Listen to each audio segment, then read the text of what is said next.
I had always loved the solitude of the wilderness. As a park ranger, it was my job to ensure that the trails remained safe, that campers followed the rules, and that the forests remained untouched by reckless hands. But deep down, it was the silence, the peace, that called to me. Until one night, when that silence changed. It became something else, something unnatural, something that still haunts me to this day. It started with a missing camper. Nothing out of the ordinary at first. People got lost all the time, misjudging distances, underestimating the vastness of the forest. But this one was different. A young woman, mid-20s, experienced in hiking, had set off for a 3-day solo trek. She had checked in at the ranger station, mapped out her route, left emergency contacts, but she never returned. A search party was formed quickly. I led a team down her planned trail, calling out her name, scanning for any sign of her passage. We found her campsite, intact, undisturbed. Her tent was zipped shut, her belongings neatly arranged, her food untouched, but no sign of her. That was the first thing that made my skin crawl. If she had been taken by an animal, there would have been a struggle, torn fabric, tracks leading away. But there was nothing. It was as if she had simply stepped out of her tent and vanished into the trees. Then we found the footprints. They led away from the tent in a straight line, deeper into the forest, into an area not marked on any map, a place rangers warned hikers to avoid. The footprints were strange, barefoot, despite the cold, and small like a child's. But they weren't hers. We confirmed that immediately. Her boots were still in the tent. She hadn't left on her own. We followed the tracks for miles, the trees growing denser, the air feeling heavier with every step. The deeper we went, the more uneasy we became. It was a feeling beyond fear, beyond caution. It was as if the forest itself was warning us to turn back. Then the footprints stopped. Just stopped. No sign of a struggle. No indication of what had happened next. Just the quiet, yawning mouth of the wilderness staring back at us. We called off the search at dusk, deciding to return in the morning. But I couldn't sleep that night. I kept thinking about those prints, about how they had led her away from safety, about how they had stopped so abruptly. I lay in my cot at the ranger station, listening to the sounds of the forest, the wind through the trees, the occasional hoot of an owl, the rustling of nocturnal animals in the underbrush. And then, at some point past midnight, I heard something else, a whisper, faint, distant, just beyond the tree line. My name. I shot upright, my heart hammering. I told myself it was just my mind playing tricks, just exhaustion, just the weight of the search getting to me. But then it came again, closer this time. I grabbed my flashlight and stepped out onto the porch, shining the beam into the darkness. The trees swayed gently. The night is still as ever. I called out, my voice uncertain. "Hello? Is someone there?" Silence. And then, just as I turned to go back inside, something moved at the edge of the light. A shadow, shifting between the trees, barely visible. My breath caught in my throat. It was small, child-sized, standing just beyond the reach of my flashlight. It didn't move, didn't make a sound, but I felt it watching me. I took a step forward, my grip tightening on the flashlight. "Are you lost? Do you need help?" My voice was steady, but my gut twisted with something I couldn't name. The shadow tilted its head, and then, before I could react, it darted back into the trees, disappearing into the dark. I didn't sleep after that. The next day, I joined the search team again, but I didn't tell anyone about what I had seen. I couldn't. They would have dismissed it, chalked it up to exhaustion or paranoia. Maybe they would have been right, but I knew, deep down, that whatever I had seen wasn't normal, and I knew I had to go back to where the footprints had stopped. Alone. That evening, when the others called it a day, I told them I was staying out a little longer, just to check a few more spots. They didn't argue. I retraced our steps, following the path deeper into the trees, until I reached the place where the prints had ended. I stood there for a long time, listening, waiting, and then I heard it, a soft rustling, a whisper of movement. I turned slowly, raising my flashlight. The beam swept across the trees, catching glimpses of twisted branches and gnarled roots. And then, just at the edge of the light, I saw her, the missing camper, standing perfectly still, barefoot, her eyes wide and vacant, her face pale. I stepped toward her, my heart pounding. "Are you okay?" I kept my voice calm, measured. "We've been looking for you." She didn't move, didn't blink, just stood there, staring at me. I took another step, and then I saw it. Her feet weren't touching the ground. I stumbled back, my breath catching in my throat. The flashlight flickered. The air grew heavy, suffocating. She opened her mouth as if to speak, but no sound came out. Just a deep, hollow silence that swallowed everything around us. And then, in an instant, she was gone. The trees swayed, the wind picked up, and the forest was empty again. I don't remember running back to the station. I don't remember how I got there. But when I burst through the door, my hands were shaking, my skin ice cold. The other rangers looked at me, concerned, but I couldn't explain. I couldn't find the words. The official report said she was never found. The search was eventually called off. But I know what I saw. I know she was there. And I know whatever took her, whatever lured her away that night, is still out there, still waiting. And sometimes, late at night, when the wind is still and the forest is quiet, I hear the whispers calling my name. Got it. I'll continue the story with suspense, keeping it immersive and gripping. Here we go. The first time I saw the thing in the woods, I thought my eyes were playing tricks on me. It was near the tree line, just beyond the flickering reach of my flashlight. A figure, impossibly tall and unnaturally thin, stood between the trees. It didn't move. It didn't make a sound. It just stood there watching. I blinked and it was gone. The wind howled through the trees, sending a shiver down my spine. I shook my head and tried to focus. Maybe I was just tired. Long shifts as a park ranger could mess with your mind, especially when patrolling at night. But something about that shadowy figure stuck with me, an itch at the back of my mind that wouldn't go away. The radios had been acting up all week. Static, strange distortions, and sometimes whispers, though I told myself that last part was just my imagination. The other rangers joked about it, calling it forest interference. But I wasn't laughing anymore. Not after what happened next. 2 days later, I found footprints. They were massive, at least twice the size of my own boot print, and they sank deep into the damp earth as if whatever left them was impossibly heavy. They led from the deeper part of the woods and stopped abruptly near the station. No signs of turning back, no signs of whatever made them. It was as if the thing had just vanished. That night, I stayed late, keeping an eye on the trailhead. Something felt off, like the entire forest was holding its breath. The usual sounds of the woods, crickets, rustling leaves, the occasional owl, had vanished. The silence was unnatural, heavy. Then, just past midnight, I heard it. A low, guttural clicking sound, almost insect-like, but too deep, too deliberate. It echoed through the trees, getting closer. My flashlight flickered, and I felt an overwhelming sense of dread, like something was watching me from just beyond the reach of the light. I took a step back, and the clicking stopped. For a long moment, nothing happened. Then a whisper, barely audible but unmistakable. "Come closer." I spun around, scanning the darkness, but there was nothing there. The voice had been right behind me. I ran. I didn't stop until I was inside the ranger station, bolting the door behind me. My hands were shaking as I grabbed the radio, but all I got was static. Then, buried beneath the white noise, I heard breathing. Slow, deep, right in my ear. I threw the radio across the room. The rest of the night passed in eerie silence. No more voices, no more sounds. But I didn't sleep. The next day, I checked the security cameras. Most of the footage was normal, just an empty forest, swaying trees, the occasional animal.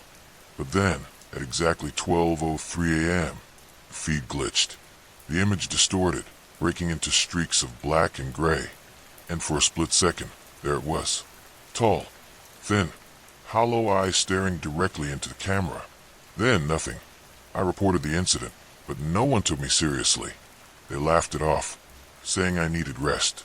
I wanted to believe them. I really did. But the footprints were still there. The radio was still acting up. And I knew, deep in my bones, that whatever was out there wasn't gone. That night, I stayed inside, keeping the doors locked and the lights on. But it didn't matter. At 12:03 a.m., power cut out. The station plunged into darkness. And outside, just beyond the window, the clicking started again. Welcome to Forest Demon Stories, where the shadows whisper and nightmares come alive. Close your eyes, let the darkness embrace you, and drift into a world where the forest never sleeps. Story 1. The night air was thick with the scent of damp earth and decaying leaves, a perfume that had grown strangely familiar in the past few days. I hadn't meant to come this far into the forest, but the winding paths had a way of pulling me in, leading me deeper, past the trees that loomed taller than anything I'd ever seen before. My flashlight flickered weakly in my grasp, the beam struggling against the pressing darkness. The further I walked, the more the trees seemed to close in around me, their gnarled branches reaching like skeletal fingers, grasping at the sky. I told myself I could still find my way back, that I could still retrace my steps if I turned around now. But some invisible force, had rooted my feet to the ground. A whispering wind brushed against my ear, too soft to be real, yet too distinct to be my imagination. My heart pounded. It wasn't the wind. It was something else, something lurking beyond the reach of my light. I took another step forward, then another, the underbrush crunching softly beneath my boots. The sound of my own breath filled my ears, shallow and uneven. The trees around me no longer looked natural. Their trunks were twisted, their bark scarred and blackened as if scorched by fire. The deeper I went, the more I realized there was no sound, no insects chirping, no rustling of small creatures in the undergrowth. The forest had gone silent, kind of silence that doesn't belong in a living place. That was when I saw them. Eyes.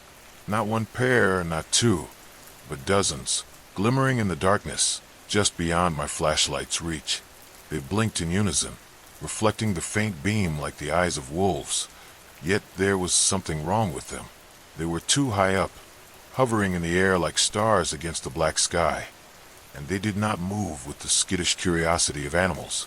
They were watching, waiting. I wanted to run. My instinct screamed at me to turn around and flee, but my body refused to obey.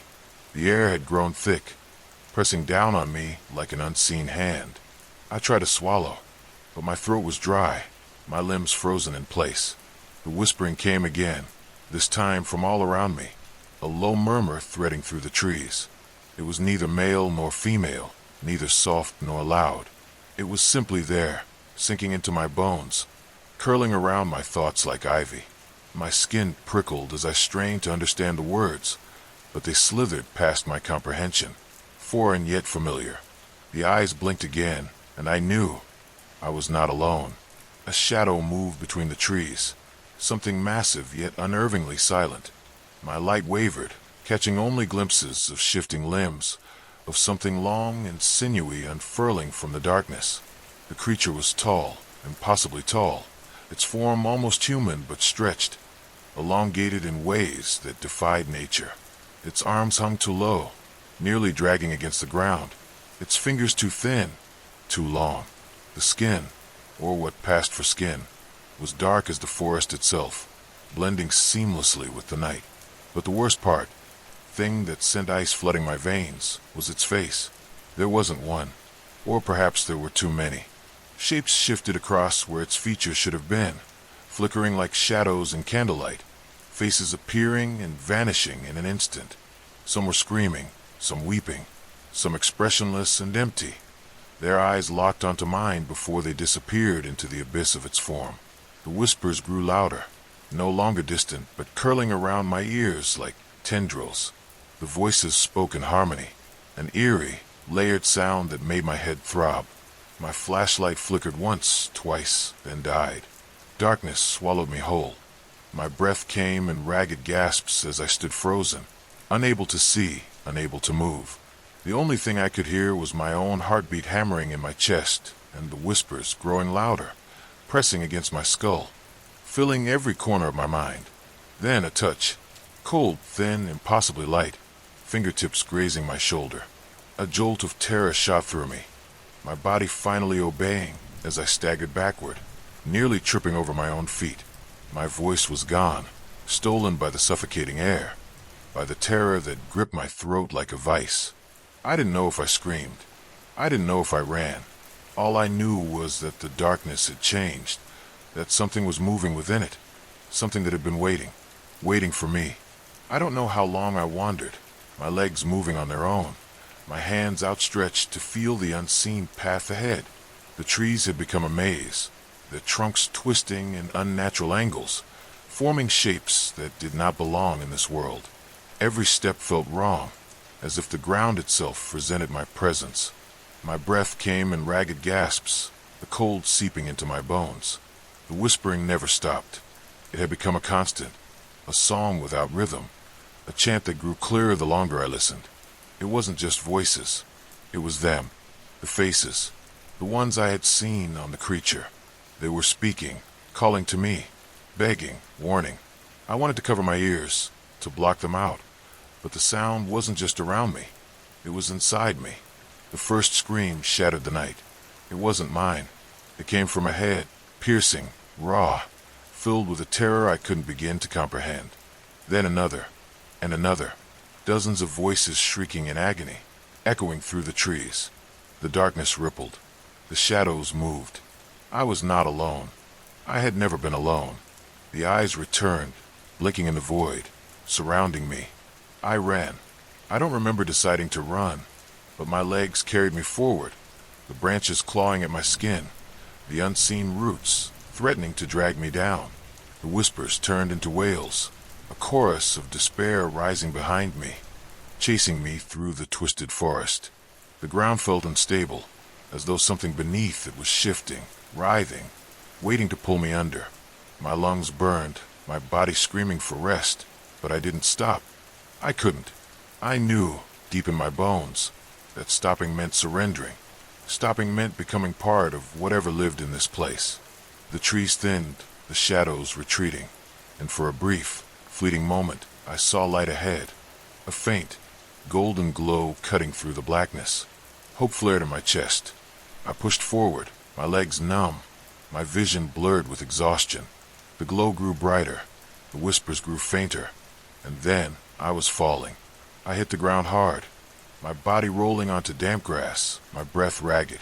When I lifted my head, I was no longer in the forest. The trees loomed behind me, but they were different now, less twisted, less alive. The sky above was a dull gray, the first hints of dawn breaking through. I was at the edge of the woods, lying on the ground as if I had simply collapsed there. But I knew the truth. I knew what I had seen, what had followed me. I turned back, my heart hammering as I stared into the tree-line, expecting to see the eyes, the shifting shadows, the faceless horror. But there was nothing. Only the trees, standing silent, unmoving. The forest had let me go. For now. I didn't move for a long time. My limbs were heavy, my breath shallow, my body trembling with exhaustion and something deeper, something I didn't want to name. Fear, not the fleeting kind, not the fear of a bad dream or a distant danger, but something that had taken root in my bones, something that would never leave me. I had escaped. I had made it out, and yet I knew, without a shadow of a doubt, that I wasn't truly free. The forest was watching.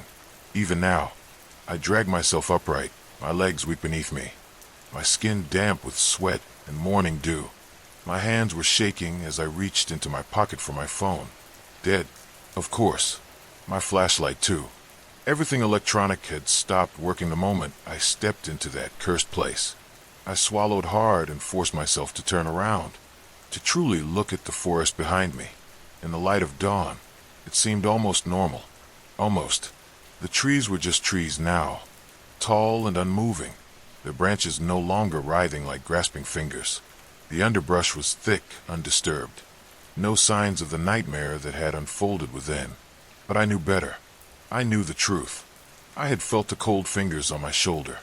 I had seen the faceless thing shifting in the dark. I had heard the whispers, the screams, the wails of souls lost within that cursed place. And worst of all, I knew it wasn't over. A breeze rolled past, rustling the leaves. carrying the familiar scent of damp earth. For a moment, just a brief, fleeting second, I heard it again, the whispering. Faint, almost distant. A single word. Soon, I stumbled backward, nearly tripping over my own feet. My pulse thundered in my ears.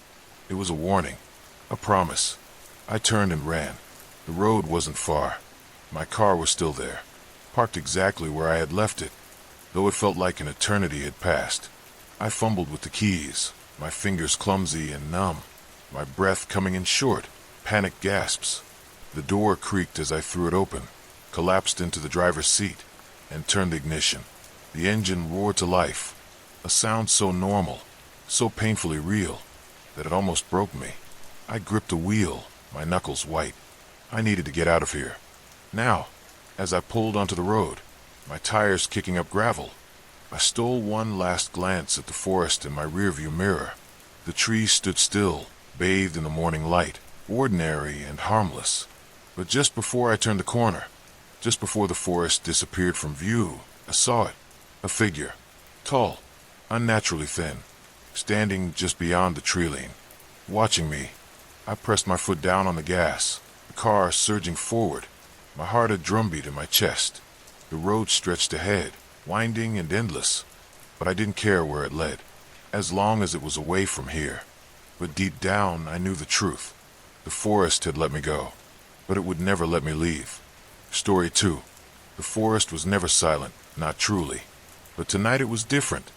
The usual symphony of crickets and rustling leaves had been replaced by a heavy, unnatural stillness, as if the trees themselves were holding their breath. I stood at the edge of the woods, the moonlight casting long, jagged shadows across the ground, and I couldn't shake the feeling that something was watching me. It wasn't just the eerie quiet or the way the wind seemed to whisper my name, though that alone was enough to send a chill down my spine. No, it was the eyes, those glowing, amber eyes that flickered in the darkness, just beyond the reach of my lantern's feeble light. I told myself it was an animal, a deer or a fox, but deep down, I knew better. Animals don't smile. I shouldn't have been here. No one came to Blackthorn Forest after sundown, not even the hunters. The stories were too old, too ingrained in the fabric of the town to ignore. They spoke of a demon that roamed these woods, a creature born of shadow and malice, with a hunger that could never be sated. It was said to take the form of whatever you feared most, to lure you deeper into the trees until you were lost, until you were its. I had always dismissed the tales as superstition, the kind of thing parents told their children to keep them from wandering too far. But now, standing here with the weight of the forest pressing down on me, I wasn't so sure. The lantern trembled in my hand as I took a step forward, the crunch of leaves beneath my boots unnaturally loud in the silence. The eyes didn't move, didn't blink. They just stared, unblinking, unwavering, as if they could see straight through me. I told myself to turn back, to run while I still could, but my feet carried me forward, as if pulled by some unseen force. The air grew colder with every step, the shadows thicker, until I could barely see the path ahead. And then, just as I was about to turn back, the eyes vanished. For a moment, I thought I was alone again, that whatever had been watching me had grown bored and moved on. But then I heard it, a low, guttural growl that seemed to come from everywhere and nowhere all at once. It wasn't the sound of an animal. It was too deep, too resonant, too full of something I couldn't quite place. Hatred, maybe, or hunger. My heart pounded in my chest as I spun around, the lantern swinging wildly, casting flickering light on the trees. There was nothing there, just the endless, oppressive darkness. But I could feel it, closer now, its presence like a weight on my chest. "Who's there?" I called out, my voice trembling despite my best efforts to steady it. The forest swallowed the words, leaving only silence in their wake. And then, from the shadows, came a voice that was both familiar and alien, a voice that seemed to echo in my mind rather than my ears. "You shouldn't have come," it said, the words dripping with a malice that made my blood run cold. I knew that voice. It was mine. I stumbled backward, the lantern slipping from my grasp and shattering on the ground, plunging me into darkness. The eyes reappeared, closer this time, close enough that I could see the faint outline of a figure, tall, impossibly tall, with limbs that seemed to stretch and twist in ways that defied nature. It stepped into the moonlight, and I felt my breath catch in my throat. It was me, or rather, it was a twisted, grotesque version of me, with skin the color of ash and eyes that burned like embers.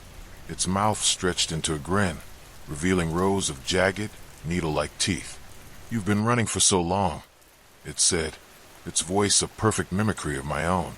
"But you can't run from yourself." I turned and ran, my feet pounding against the forest floor, the sound of my own laughter echoing in my ears. The trees seemed to close in around me, their branches clawing at my skin as I pushed through them. I didn't know where I was going, didn't care. All that mattered was getting away, putting as much distance between myself and that thing as possible. But no matter how fast I ran, I could feel it behind me, its breath hot on the back of my neck, its laughter growing louder with every step.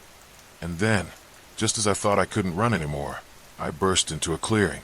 The moonlight bathed the space in an eerie silver glow, illuminating the figure standing in the center. It was the demon, but it wasn't me anymore. It had taken on a new form, one that was somehow even more terrifying. A towering, skeletal figure with antlers that stretched toward the sky, its body wreathed in shadows that seemed to writhe and twist like living things. It turned to face me, its hollow eyes locking onto mine, and I knew I was trapped. "You can't escape," it said, its voice a chorus of whispers that seemed to come from all around me. "You belong to the forest now." I wanted to scream, to fight, to do anything but stand there, frozen in fear. But I couldn't move, couldn't even breathe. The demon raised a clawed hand, and the shadows surged forward, wrapping around me like a cocoon. The last thing I saw before the darkness consumed me was its smile, wide and cruel, and the last thing I heard was its voice, whispering in my ear, "Welcome home." The darkness was suffocating, a living, breathing entity that pressed against me from all sides. I couldn't see, couldn't move, couldn't even scream. The shadows coiled around me like serpents, their cold, slithering touch sending waves of terror through my body. I tried to fight, to claw my way out, but my hands met only empty air. It was as if I no longer had a body, as if I had been reduced to nothing more than a consciousness trapped in an endless void. And then, just as suddenly as it had enveloped me, the darkness began to recede, pulling away like a tide retreating from the shore. I found myself standing in the middle of the forest again, but it wasn't the same forest I had entered. The trees were taller, their branches twisted and gnarled, reaching toward the sky like skeletal fingers. The air was thick with the scent of decay, and the ground beneath my feet was soft, almost spongy, as if it had been soaked in something I didn't want to think about. The moonlight filtered through the canopy above, casting strange, shifting patterns on the forest floor. And then I saw it, the demon, standing at the edge of the clearing, its antlered silhouette stark against the pale light. It didn't move, didn't speak. It just stood there, watching me with those hollow, burning eyes. I wanted to run, to turn and flee as fast as my legs could carry me, but something held me in place. It wasn't fear, though that was certainly part of it. It was something deeper, something primal, a sense that running would only make things worse. So I stood there, my heart pounding in my chest, my breath coming in short, ragged gasps, and waited for it to make the first move. When it finally did, it wasn't what I expected. Instead of attacking, it simply tilted its head to the side, as if studying me. The shadows around it writhed and twisted, forming shapes that I couldn't quite make out, faces, maybe, or hands, reaching out toward me. And then it spoke, its voice a low, guttural growl that seemed to reverberate through the very ground beneath my feet. "You've been running for so long," it said, its words echoing in my mind. "But you can't run from what you are." I wanted to deny it, to scream that I wasn't whatever it thought I was, but the words caught in my throat, because deep down I knew it was right. I had been running, not just from the demon, but from myself, from the things I had done, the choices I had made, the person I had become. And now, standing here in this twisted, nightmare version of the forest, I realized that there was no escape, not from the demon and not from myself. The demon took a step forward, its movements slow and deliberate, as if it had all the time in the world. The shadows around it surged forward, wrapping around my legs and pulling me toward it. I tried to resist, to dig my heels into the soft ground, but it was no use. The shadows were too strong, their grip unbreakable. And then, just as I was about to be pulled into the demon's embrace, something changed. The air around me grew warmer, the oppressive darkness lifting just enough for me to see a faint glow in the distance. It was a soft, golden light, like the first rays of dawn breaking through the trees. The demon hissed, its form flickering as if the light was causing it pain. The shadows around me loosened their grip, and I stumbled forward, toward the light. I didn't know what it was, or where it was coming from, but I knew I had to reach it. It was my only chance. I ran, my feet pounding against the soft ground, the light growing brighter with every step. The demon's growls turned to snarls of rage, and I could feel the shadows reaching for me, trying to pull me back. But I didn't stop. I couldn't stop. The light was my only hope, my only chance of escape. And then, just as I was about to reach it, I felt something grab my ankle, yanking me off my feet and sending me crashing to the ground. I twisted around, kicking at the shadowy tendril that had wrapped around my leg. But it was no use. The demon was there, its hollow eyes burning with fury, its antlered silhouette looming over me. It raised a clawed hand, and I braced myself for the end. But then, just as it was about to strike, the light surged forward, enveloping me in its warm, golden glow. The demon screamed, a sound that was equal parts rage and pain, and the shadows around it recoiled, shrinking back into the darkness. I scrambled to my feet, my heart pounding in my chest, and turned toward the source of the light. It was a figure, humanoid but glowing with an otherworldly radiance, its features indistinct but somehow familiar. It reached out a hand toward me, and without thinking, I took it. The moment our hands touched, the forest around us dissolved, the twisted trees and oppressive darkness replaced by a vast, open plain bathed in golden light. The figure beside me turned, and I finally got a clear look at its face. It was me, or rather, a version of me, one that glowed with an inner light, its eyes filled with a calm, steady strength. "You've been running for so long," it said, its voice soft but firm. "But you can't run from what you are. You have to face it." I wanted to argue, to deny it, but the words wouldn't come, because deep down I knew it was right.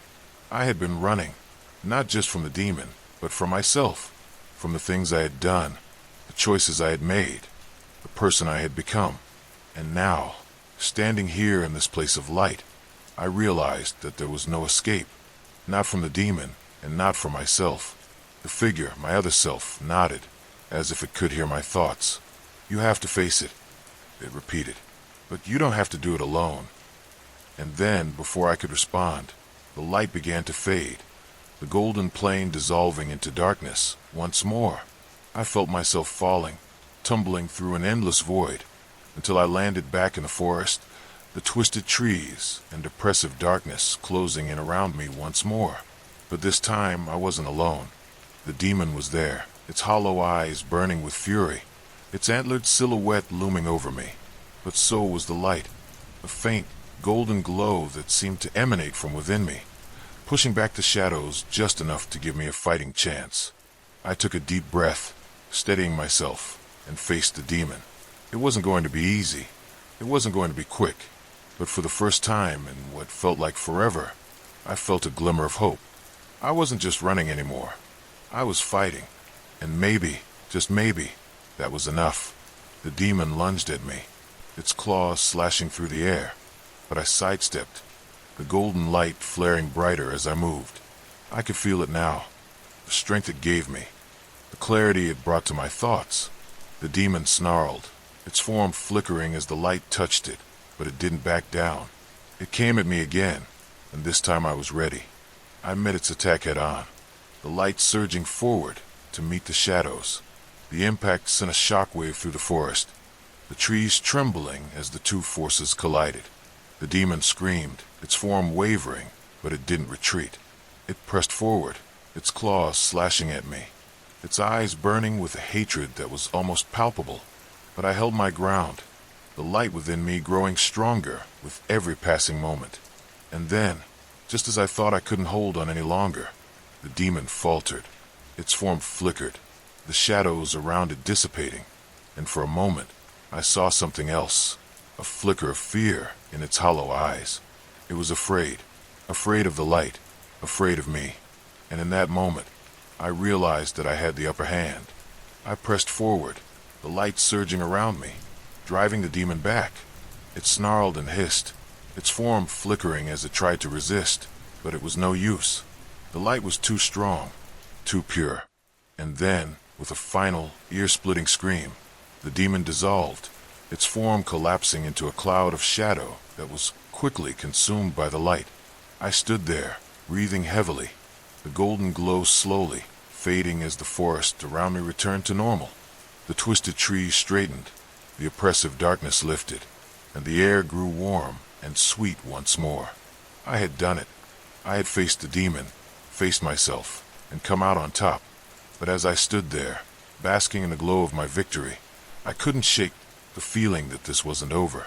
The demon was gone, yes, but the forest was still there, vast and ancient and full of secrets.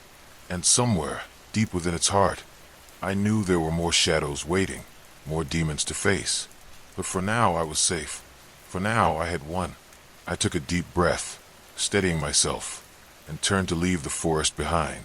But as I walked, I couldn't help but glance over my shoulder, half expecting to see those glowing, amber eyes watching me from the shadows.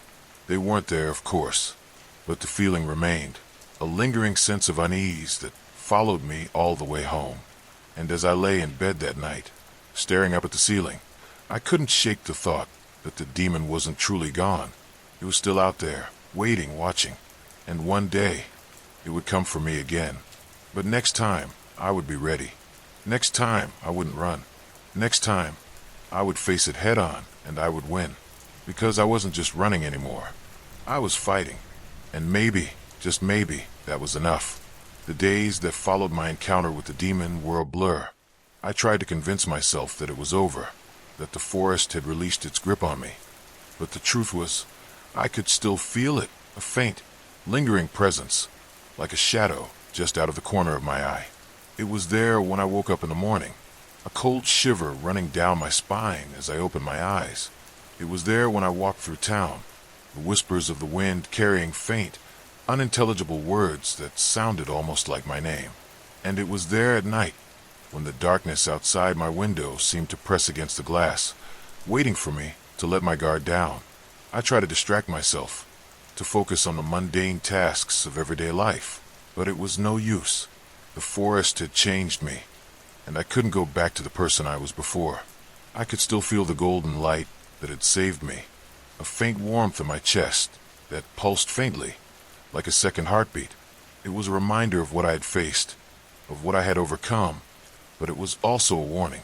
The demon was gone, but the forest wasn't, and neither were the shadows. It was on the 7th night that I heard the voice again. I was lying in bed, staring at the ceiling, trying to will myself to sleep, when it came, a low, guttural whisper that seemed to come from everywhere and nowhere at once. "You think it's over," it said, the words dripping with malice. "But it's only just begun." I sat up, my heart pounding in my chest, and looked around the room. There was nothing there, just the familiar shapes of my furniture bathed in the pale light of the moon. But I could feel it, the presence, the weight of it pressing down on me, suffocating me. I got out of bed and walked to the window, my hands trembling as I pulled back the curtains. The forest was there, just beyond the edge of town, its dark silhouette looming against the night sky. And for a moment, I thought I saw something, a flicker of movement, a pair of glowing eyes watching me from the shadows. I stepped back from the window, my breath coming in short, ragged gasps. I told myself it was just my imagination, that I was still on edge from what had happened. But deep down, I knew better. The demon was gone, but the forest wasn't, and it was calling me back. I didn't want to go, Every fiber of my being screamed at me to stay away, to lock the doors and windows and never set foot in the forest again. But I couldn't. The pull was too strong, an almost physical force that drew me toward the trees, toward the darkness. I tried to resist, to fight it, but it was no use. The forest had claimed me, and there was no escape. I dressed quickly, my hand shaking as I pulled on my boots and grabbed my coat. The house was silent, the only sound the faint ticking of the clock on the wall. I hesitated at the door, my hand hovering over the knob, and for a moment I thought about turning back. But then the voice came again, louder this time, more insistent. "You can't run," it said. "You belong to the forest." I opened the door and stepped outside, the cold night air biting at my skin. The town was quiet, the streets empty, the houses dark. It felt like I was the only person left in the world, like everything else had been swallowed by the shadows. I walked quickly, my footsteps echoing in the silence, and before I knew it, I was standing at the edge of the forest once more. The trees loomed over me, their branches twisted and gnarled, reaching toward the sky like skeletal fingers. The air was thick with the scent of decay, and the ground beneath my feet was soft, almost spongy, as if it had been soaked in something I didn't want to think about. I took a deep breath, steadying myself, and stepped into the trees. The moment I crossed the threshold, the world around me changed. The air grew colder, the shadows thicker, until I could barely see the path ahead. The golden light in my chest pulsed faintly, a faint warmth that pushed back the darkness, just enough to keep me from being swallowed whole.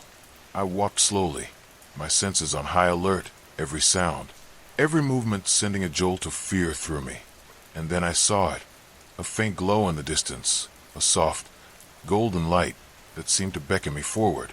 I hesitated, my instincts screaming at me to turn back, but the pull was too strong. I walked toward the light, my footsteps slow and deliberate, the shadows around me shifting and twisting as if they were alive. The light grew brighter as I approached, until I could see its source, a small clearing in the middle of the forest, bathed in a warm, golden glow. In the center of the clearing stood a figure, humanoid but glowing with an otherworldly radiance, its features indistinct but somehow familiar. It was the same figure I had seen before, the one that had saved me from the demon, and now it was here again. I stepped into the clearing, the golden light washing over me, and the figure turned to face me.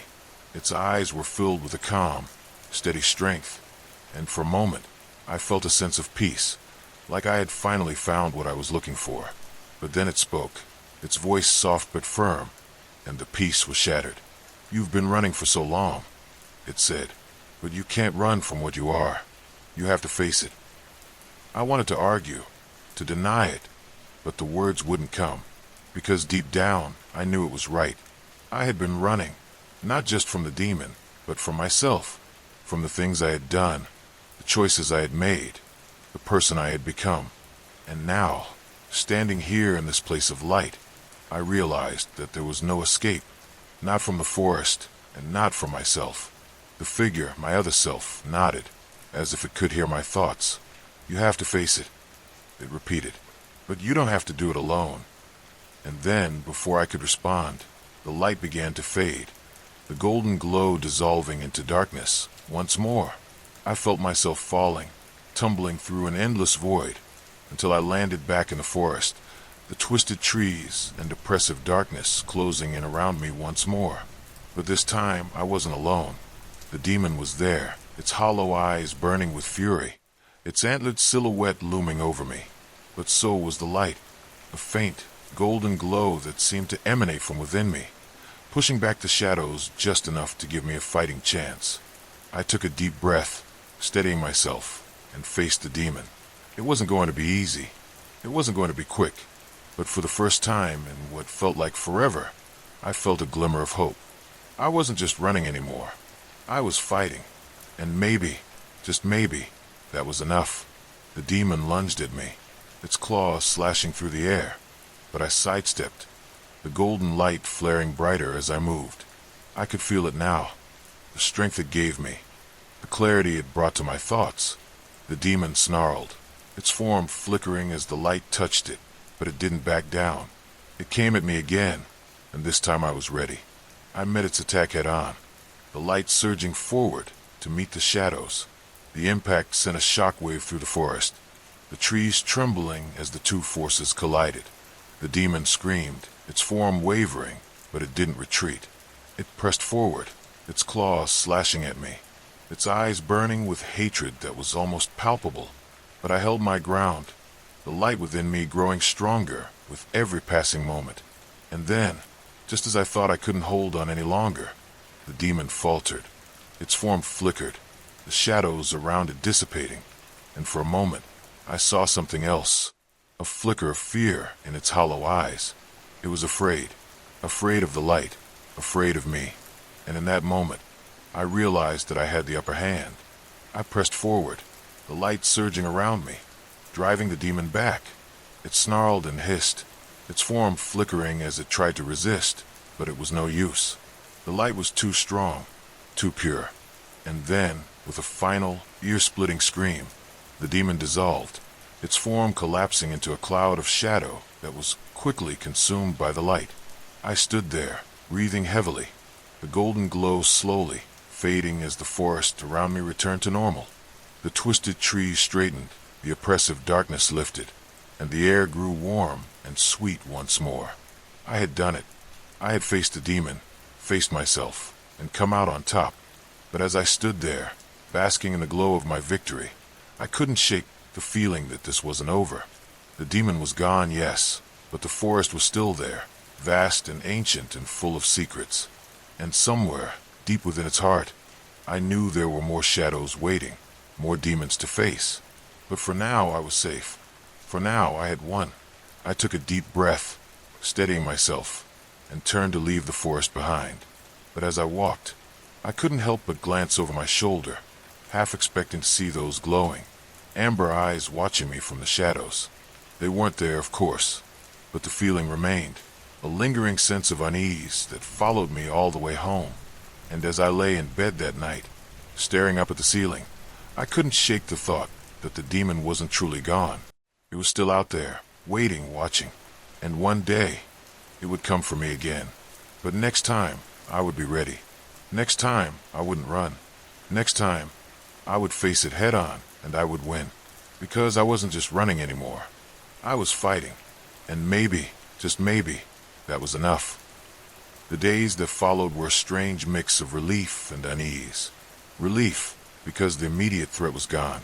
The demon had been vanquished, and the forest seemed quieter, less oppressive. But the unease never fully left me. It lingered in the back of my mind, a constant whisper that something was still wrong.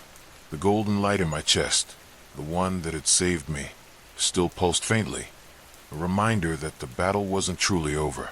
It was as if the forest had marked me, claimed me in a way I couldn't fully understand.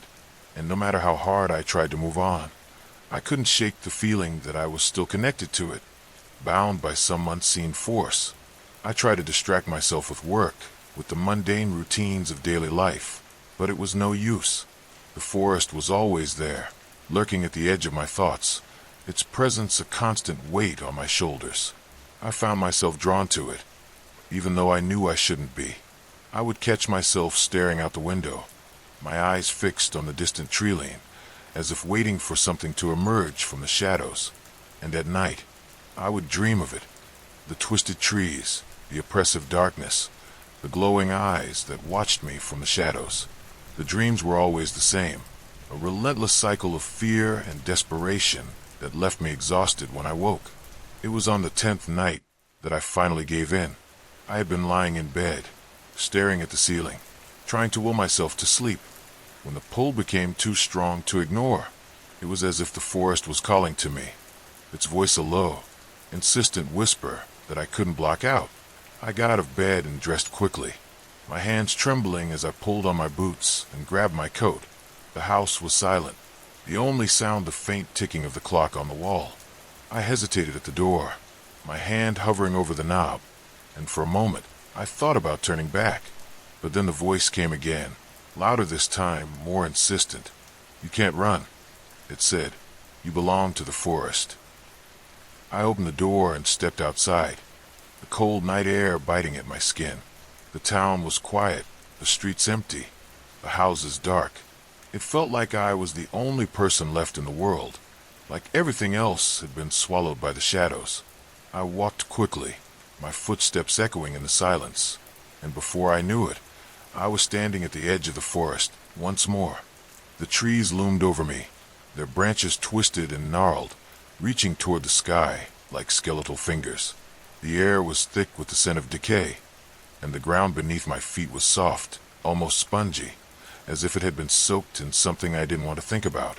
I took a deep breath, steadying myself, and stepped into the trees. The moment I crossed the threshold, the world around me changed. The air grew colder, the shadows thicker, until I could barely see the path ahead. The golden light in my chest pulsed faintly, a faint warmth that pushed back the darkness, just enough to keep me from being swallowed whole. I walked slowly, my senses on high alert, every sound, every movement sending a jolt of fear through me. And then I saw it, a faint glow in the distance, a soft, golden light that seemed to beckon me forward. I hesitated, my instinct screaming at me to turn back, but the pull was too strong. I walked toward the light, my footsteps slow and deliberate, the shadows around me shifting and twisting as if they were alive. The light grew brighter as I approached, until I could see its source, a small clearing in the middle of the forest, bathed in a warm, golden glow. In the center of the clearing stood a figure, humanoid but glowing with an otherworldly radiance, its features indistinct but somehow familiar. It was the same figure I had seen before, the one that had saved me from the demon. And now it was here again. I stepped into the clearing, the golden light washing over me, and the figure turned to face me. Its eyes were filled with a calm, steady strength, and for a moment I felt a sense of peace, like I had finally found what I was looking for. But then it spoke, its voice soft but firm, and the peace was shattered. "You've been running for so long," it said, "but you can't run from what you are. You have to face it." I wanted to argue, to deny it, but the words wouldn't come, because deep down I knew it was right. I had been running, not just from the demon, but from myself, from the things I had done, choices I had made, the person I had become. And now, standing here in this place of light, I realized that there was no escape, not from the forest, and not from myself. The figure, my other self, nodded, as if it could hear my thoughts. "You have to face it," it repeated, "but you don't have to do it alone." And then, before I could respond, the light began to fade, the golden glow dissolving into darkness. Once more, I felt myself falling, tumbling through an endless void, until I landed back in the forest, the twisted trees and oppressive darkness closing in around me once more. But this time I wasn't alone. The demon was there, its hollow eyes burning with fury, its antlered silhouette looming over me. But so was the light, a faint, golden glow that seemed to emanate from within me, pushing back the shadows just enough to give me a fighting chance. I took a deep breath, steadying myself, and faced the demon. It wasn't going to be easy. It wasn't going to be quick. But for the first time in what felt like forever, I felt a glimmer of hope. I wasn't just running anymore. I was fighting. And maybe, just maybe, that was enough. The demon lunged at me, its claws slashing through the air. But I sidestepped, the golden light flaring brighter as I moved. I could feel it now, the strength it gave me, the clarity it brought to my thoughts. The demon snarled, its form flickering as the light touched it, but it didn't back down. It came at me again, and this time I was ready. I met its attack head-on, the light surging forward to meet the shadows. The impact sent a shockwave through the forest, the trees trembling as the two forces collided. The demon screamed, its form wavering, but it didn't retreat. It pressed forward, its claws slashing at me, its eyes burning with a hatred that was almost palpable. But I held my ground, the light within me growing stronger with every passing moment. And then, just as I thought I couldn't hold on any longer, the demon faltered, its form flickered, the shadows around it dissipating, and for a moment I saw something else, a flicker of fear in its hollow eyes. It was afraid. Afraid of the light. Afraid of me. And in that moment, I realized that I had the upper hand. I pressed forward, the light surging around me, driving the demon back.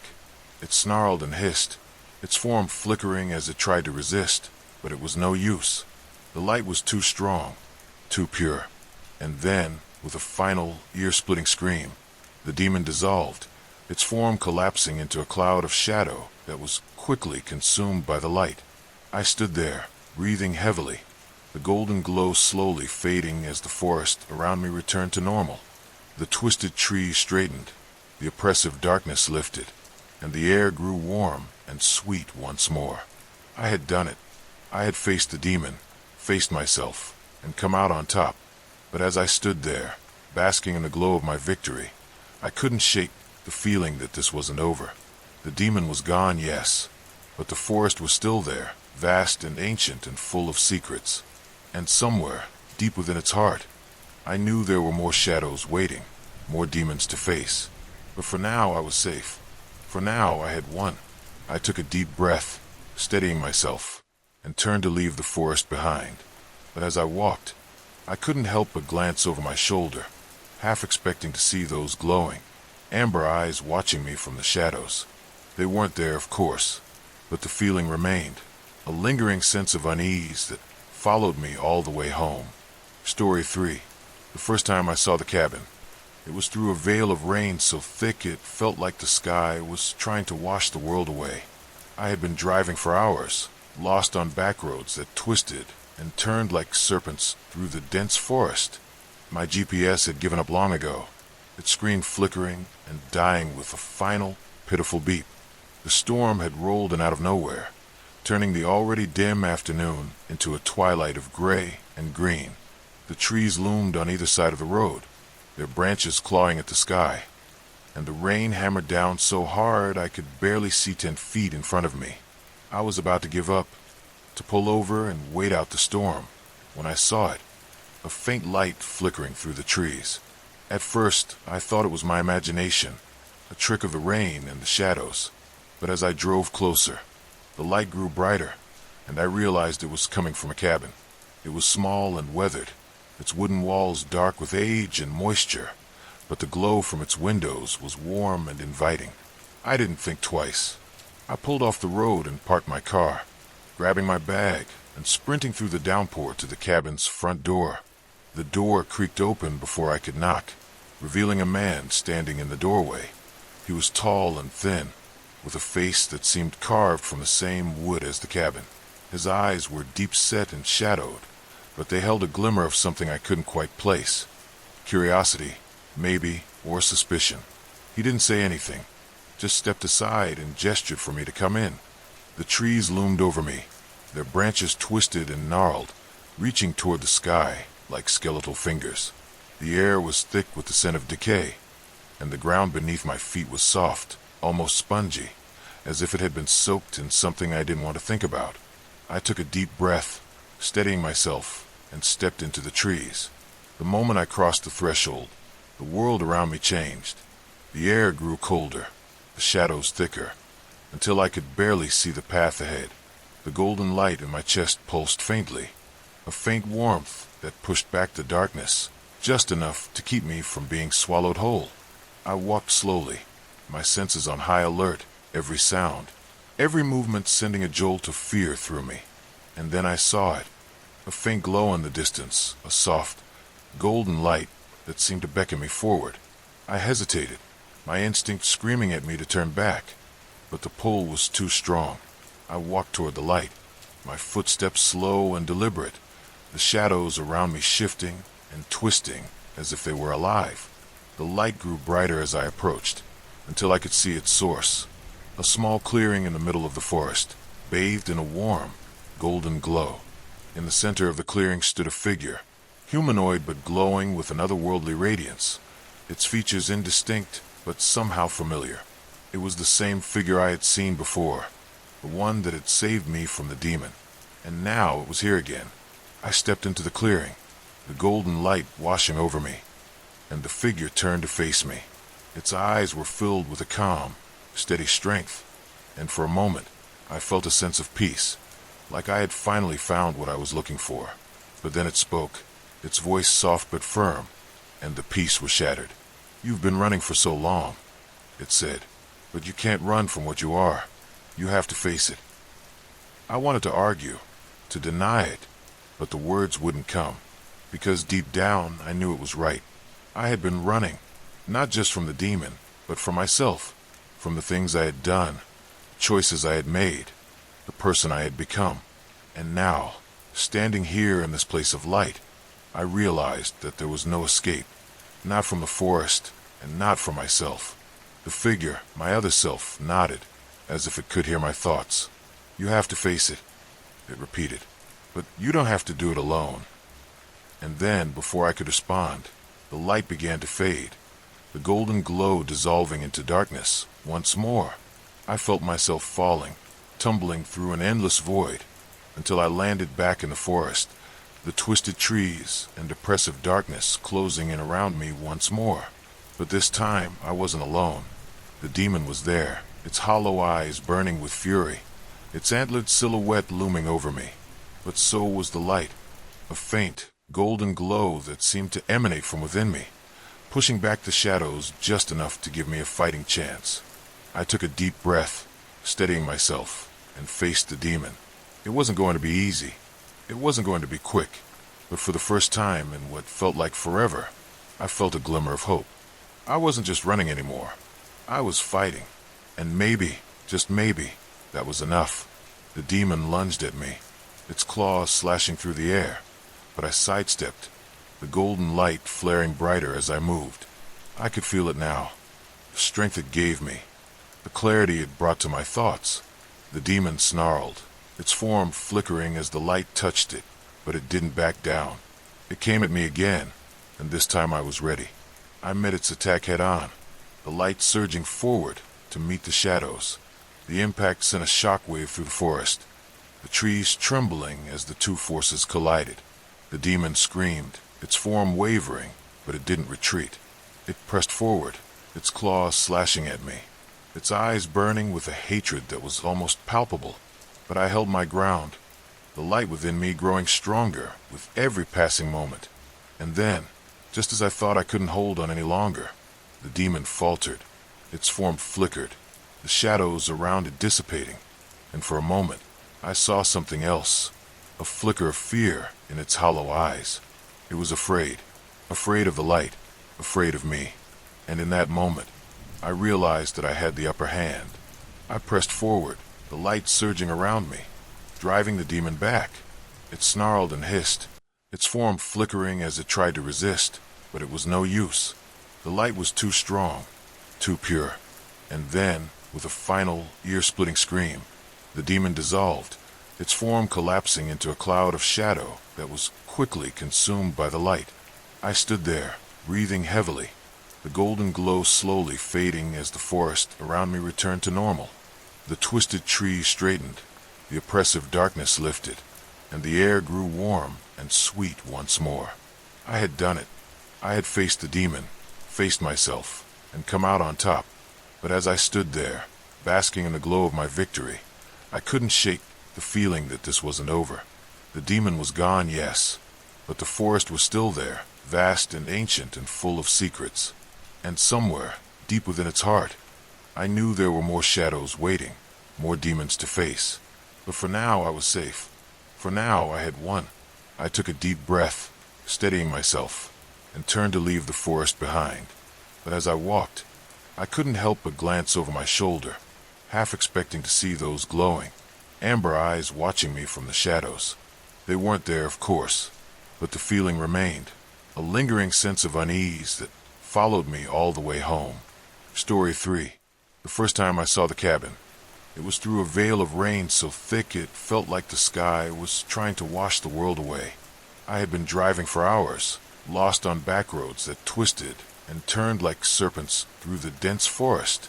My GPS had given up long ago, its screen flickering and dying with a final, pitiful beep. The storm had rolled in out of nowhere, turning the already dim afternoon into a twilight of gray and green.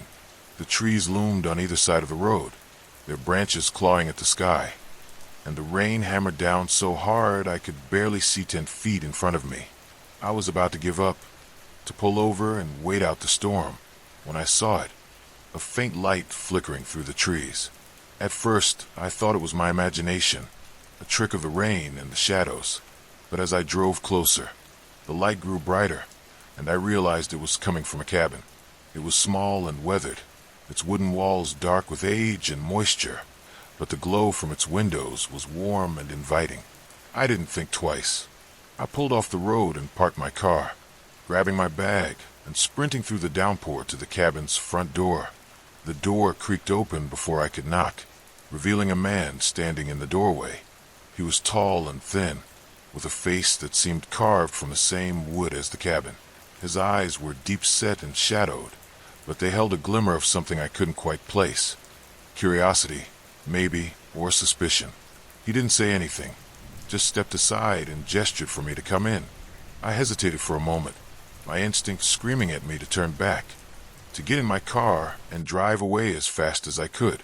But the rain was relentless, and the thought of spending the night in my car was too much to bear. So I stepped inside, dripping water onto the worn wooden floor, and the man closed the door behind me.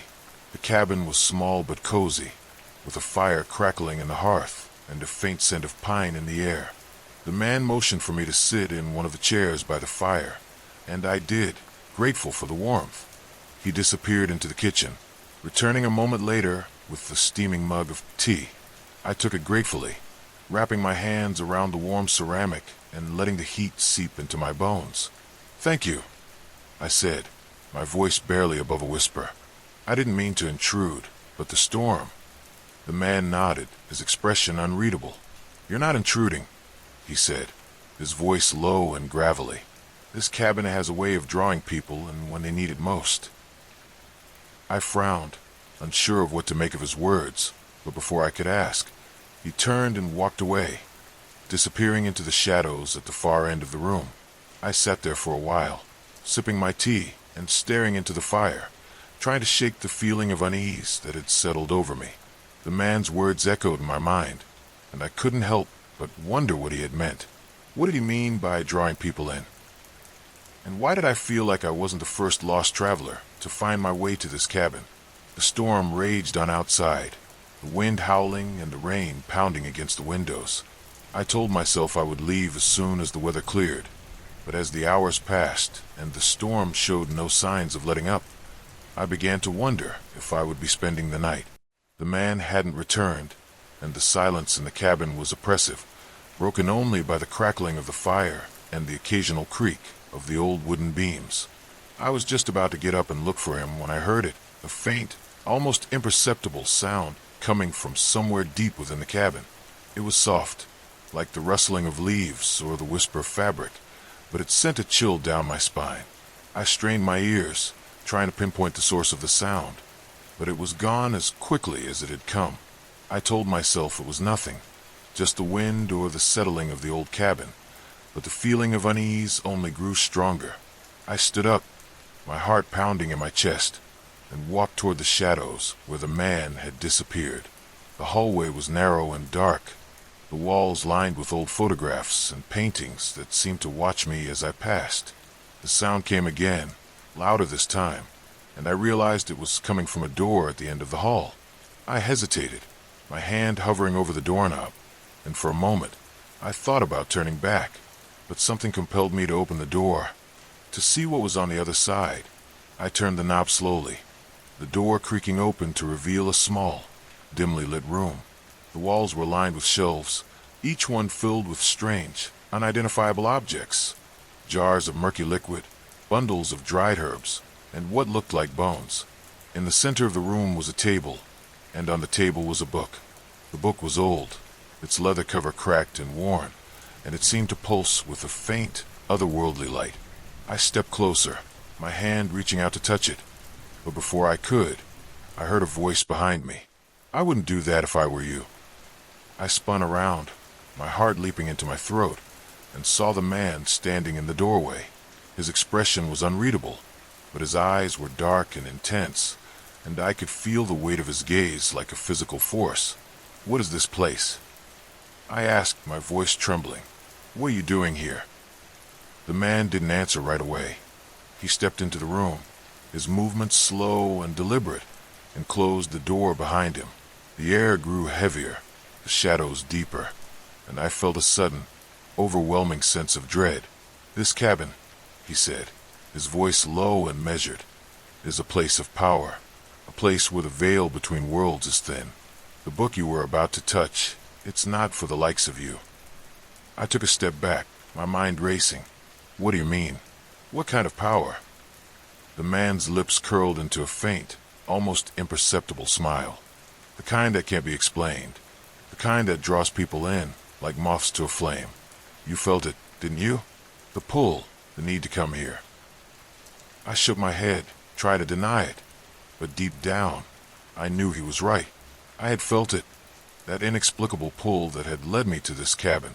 And now, standing here in this strange, shadowy room, I realized that I had walked into something far beyond my understanding. The man stepped closer, his eyes never leaving mine. "You're not the first to come here," he said, "and you won't be the last. But if you value your life, you'll leave now, before it's too late." I wanted to argue, to demand answers, but the look in his eyes stopped me cold. There was something ancient and dangerous in those eyes, something that made my blood run cold. I nodded slowly, my heart pounding in my chest, and backed out of the room. The man followed me to the front door, his presence a silent, looming shadow at my back. I stepped out into the rain, the cold water soaking through my clothes in an instant, and turned to look at him one last time. "What happens to the others?" I asked, my voice barely audible over the storm. "The ones who don't leave." The man's expression didn't change, but his eyes darkened, and for a moment I thought I saw something flicker in their depths, something that made my stomach churn. "They become part of the cabin," he said simply, and then he closed the door, leaving me standing in the rain, alone and shivering. I didn't look back as I ran to my car, my heart pounding in my chest. The storm was still raging, the rain coming down in sheets, but I didn't care. I just wanted to get away from that cabin, away from the man and the shadows, and the book that pulsed with an otherworldly light. I drove for hours, the storm slowly easing as I put more and more distance between myself and the cabin. But even as the rain stopped and the clouds parted, I couldn't shake the feeling of unease that had settled over me. The man's words echoed in my mind, and I couldn't help but wonder what he had meant. What did he mean by part of cabin? And what would have happened if I had stayed? I didn't have any answers, and I knew I never would. But as I drove through the night, the forest stretching out on either side of the road, I couldn't shake the feeling that the cabin was still out there waiting for the next lost traveler to stumble upon it, to feel its pull, to step inside and never leave. And as the miles stretched on, I realized that I would never truly be free of it. The cabin had marked me, just as it had marked all the others who had come before me. And no matter how far I drove, no matter how many miles I put between myself and that place, I knew it would always be there, lurking in the shadows, waiting to draw me back in, because the cabin wasn't just a place. It was a presence, a force, a living, breathing thing, and it would never let me go. Story 4. The darkness outside pressed against the windows of my house like a living thing, a weight that grew heavier as the hours crept past. I sat alone in the silence, the faint hum of the refrigerator in the kitchen, the only reminder that life still existed in this bubble of eerie stillness. The lamp beside me cast a pool of warm light on the pages of the old journal I had found earlier in the attic. Its battered leather cover was scuffed and cracked with age, and the faint musty smell that clung to it filled the air around me as I turned the pages. At first, the words written inside seemed mundane, a catalog of someone's daily life, filled with observations about the weather, notes on errands, and occasional philosophical musings. But then the tone shifted, subtle at first, like the dissonance of a single off-key note in an otherwise harmonious melody. The entries began to speak of shadows that moved without explanation, whispers heard in the dead of night, and the growing certainty that the writer was being watched. The further I read, the more my heart began to pound. The meticulous handwriting grew jagged and erratic as the writer descended into paranoia. Or maybe it wasn't paranoia at all. They described an unrelenting presence, an entity that lingered in the periphery of their vision, vanishing whenever they turned to look. The descriptions became fragmented, a feverish struggle to convey something that words could not encapsulate. I began to feel a prickling at the back of my neck, as though the act of reading these entries had somehow summoned that same presence into my own home. The shadows cast by the flickering flame of the candle on the table seemed to stretch and shift in ways that defied logic. The distant creak of the old wooden floorboards sent a shiver down my spine. I told myself it was just the house settling, kind of noise I had heard countless times before without giving it a second thought. I flipped to the final entry, and the jagged scrawl nearly leapt off the page. The writer claimed they had finally seen it, a thing that had been haunting them. They tried to describe it, but the words fell apart, descending into incoherence. The entry ended abruptly, and the remainder of the pages were blank. As I closed the journal and set it down on the table, I couldn't shake the feeling that something intangible had shifted around me, an invisible ripple disturbing the air. I glanced at the clock on the wall, the hands seeming to move slower than they should, as though time itself was growing sluggish. It was late, far later than I realized, but the idea of turning off the lights and going to bed felt impossible. The oppressive weight of the dark rooms beyond the reach of the lamp made my skin crawl. A faint tapping sound jolted me out of my thoughts. It came from the window behind me, an irregular rhythm that sent a jolt of adrenaline through my veins. For a moment, I froze, my breath catching in my throat. My rational mind told me it must be a branch tapping against the glass in the wind. But as I slowly turned to face the source of the noise, my eyes were drawn to a faint silhouette just beyond the glass. It wasn't the vague outline of tree branches swaying in the breeze. It was the shape of a face, indistinct yet unmistakable. My heart thundered in my chest as I stared, unable to tear my eyes away. The face was there, yet it wasn't. It flickered in and out of focus, its features blurred as though seen through rippling water. And then, just as suddenly as it had appeared, it was gone. I rushed to the window, throwing open the curtains and peering out into the yard. The weak glow of the porch light illuminated the lawn, revealing nothing but empty space. The street beyond was deserted, the shadows undisturbed.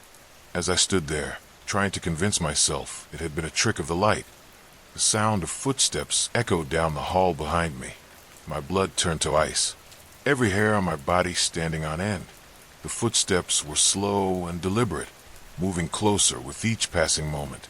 I spun around, my eyes straining to pierce the dimness of the hallway, but there was nothing there. The sound stopped abruptly, leaving behind an echoing silence that was somehow worse than the noise itself.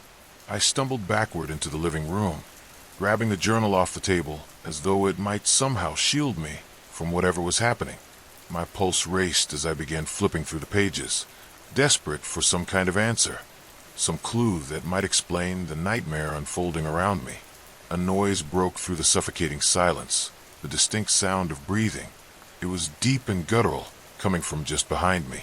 Slowly, I turned my head, every muscle in my body screaming at me to run, but I was paralyzed by fear. My eyes met a pair of glowing orbs, like twin embers floating in the darkness. A hand, pale and skeletal, reached out toward me from the shadows. My instincts finally kicked in, and I bolted. The journal still clutched tightly in my hand. My feet carried me up the stairs, my mind racing as I tried to make sense of the impossibility of what I had just seen. I locked myself in the bedroom, pushing a heavy dresser against the door for good measure. For what felt like hours, I sat curled up in the corner of the room, staring at the door and listening for any sign of movement. The house had gone deathly silent, as though it, too, was holding its breath. When the first rays of dawn finally broke through the curtains, I let out a shuddering sigh of relief. Somehow, I had made it through the night, but the relief was short-lived. As I stood and approached the window, I noticed something etched into the glass, jagged symbols that hadn't been there before. The sight of them made my stomach drop, my mind recoiling at their alien geometry. In that moment, I knew the thing I had seen wasn't gone. It was still there, watching, waiting. And as the light of day grew brighter, I realized something else, something far worse. Its presence had somehow taken root in me. I could feel it, a dark and insidious weight coiling around my very soul. Now, as I sit here writing this down, trying to piece together the fragments of my shattered sanity, I can't shake the feeling that it's watching me even now. The shadows in the corners of the room seem to stretch and ripple, and the air feels thick, oppressive. The journal sits on the desk beside me, its empty pages a mocking reminder of all that remains unsaid. I don't know what's going to happen next, but I do know one thing. I can't escape it. No matter how far I run, no matter how brightly the sun shines, it will always be there, lurking just beyond the edge of my vision. And one day, when I least expect it, it will reach out again. Days turned into nights, and nights blurred into days, but time lost all meaning in the wake of what I had experienced. The thing, whatever it was, had imprinted itself on my existence, like a parasite burrowing into the essence of who I was. At first, I tried to convince myself that the events of that night had been nothing more than the product of exhaustion and an overactive imagination. I clung desperately to the rational explanations I had always relied upon. Stress, I told myself. Sleep deprivation. A trick of the light. But deep down, I knew better. The sense of being watched never left me. It was there in the dead of night, when the shadows in the corners of my room seemed impossibly deep. And it was there in broad daylight, when the sun's rays failed to chase away the lingering chill that settled in my bones. The presence was always there, just beyond the veil of perception, waiting. I stopped leaving the house. The outside world became a distant memory, a reality I could no longer afford to engage with. The walls of my home became both my refuge and my prison, enclosing me in a space that felt increasingly alien. The journal remained on the desk where I had left it, an ominous reminder of the door I had inadvertently opened. I couldn't bring myself to read it again, yet I couldn't bring myself to get rid of it either. It felt like a tether, a fragile connection to the truth that I was too afraid to confront. The symbols etched into the window remained, their jagged lines mocking me with their incomprehensibility. I had tried scrubbing them away, but no amount of effort could erase them. It was as though they had been burned into the glass, a permanent scar left by the entity that haunted me. The dreams were the worst. They came every night, vivid and oppressive, dragging me into a labyrinth of shifting corridors and impossible architecture. The walls would pulse like living flesh, and the air was thick with the scent of decay. In the dreams, I was never alone. The presence was there, its glowing eyes piercing through the darkness, its skeletal hands reaching for me with a deliberate, almost leisurely pace. I would wake up drenched in sweat, gasping for air, the echoes of its guttural breathing still reverberating in my ears. Sleep became a torment I could no longer endure, yet the exhaustion weighed on me like a leaden shroud. The boundary between waking and dreaming began to blur, and I started to see glimpses of the entity even when I was awake. It would flicker at the edge of my vision, a shadow that disappeared the moment I turned to look. My grip on reality was slipping, and I knew it. But what could I do? Who could I turn to? The idea of explaining my situation to someone else seemed laughable. They would dismiss me as delusional, or worse, they would lock me away in some sterile room where the presence would follow me, unrelenting. I was alone in this, trapped in a nightmare of my own making. Or was it? The thought struck me one night as I sat in the darkened living room, the journal open before me. What if the entity wasn't confined to me alone? What if it had existed long before I found the journal, and would continue to exist long after I was gone? The thought was both comforting and horrifying. Comforting because it meant I wasn't the first to face this torment. Horrifying because it meant there might be no escape. I began to research, desperate for answers. I scoured old texts and obscure forums, searching for any mention of the symbols on the window or the descriptions of the entity that haunted me. My search yielded fragments of information, disjointed pieces of a puzzle that refused to fit together. There were mentions of an ancient presence, a malevolent force that preyed on those who stumbled upon its domain. Some called it a shadow of the abyss. Others referred to it as the Harbinger. The accounts were inconsistent, But one detail remained constant. Once marked by the entity, there was no way to rid oneself of it. The mark, it all came back to the mark. The symbols etched into my window were a binding, a claim of ownership that tied the entity to me. But what did it want? Why had it chosen me? The answers eluded me, and the weight of the unknown pressed down on me with unbearable force. The dreams grew worse, more vivid and more invasive. They began to bleed into my waking moments, the boundaries between reality and nightmare dissolving entirely. I would find myself standing in the kitchen, only to realize the walls around me had shifted, the familiar space transforming into the labyrinth from my dreams. The smell of decay would fill my nostrils, and I would hear the guttural breathing of the entity closing in on me. Then, with a blink, I would be back in the kitchen, the remnants of the dream fading like a receding tide. But the fear remained, constant undercurrent that eroded my sanity. One night, as I sat at the desk with a journal before me, I made a decision. If I couldn't escape the entity, I would confront it. The thought filled me with dread, but it was the only way forward. I couldn't live like this, suspended in a state of perpetual terror. I began to write, pouring my thoughts onto the pages of the journal as though documenting my experiences might somehow give me power over them. I wrote about the presence, the dreams, the symbols, and the inexorable feeling of being watched. I wrote until my hand ached, the ink smudging as my trembling fingers struggled to hold the pen. And as I wrote, something strange happened. The room around me seemed to grow darker, the shadows deepening until they consumed the light entirely.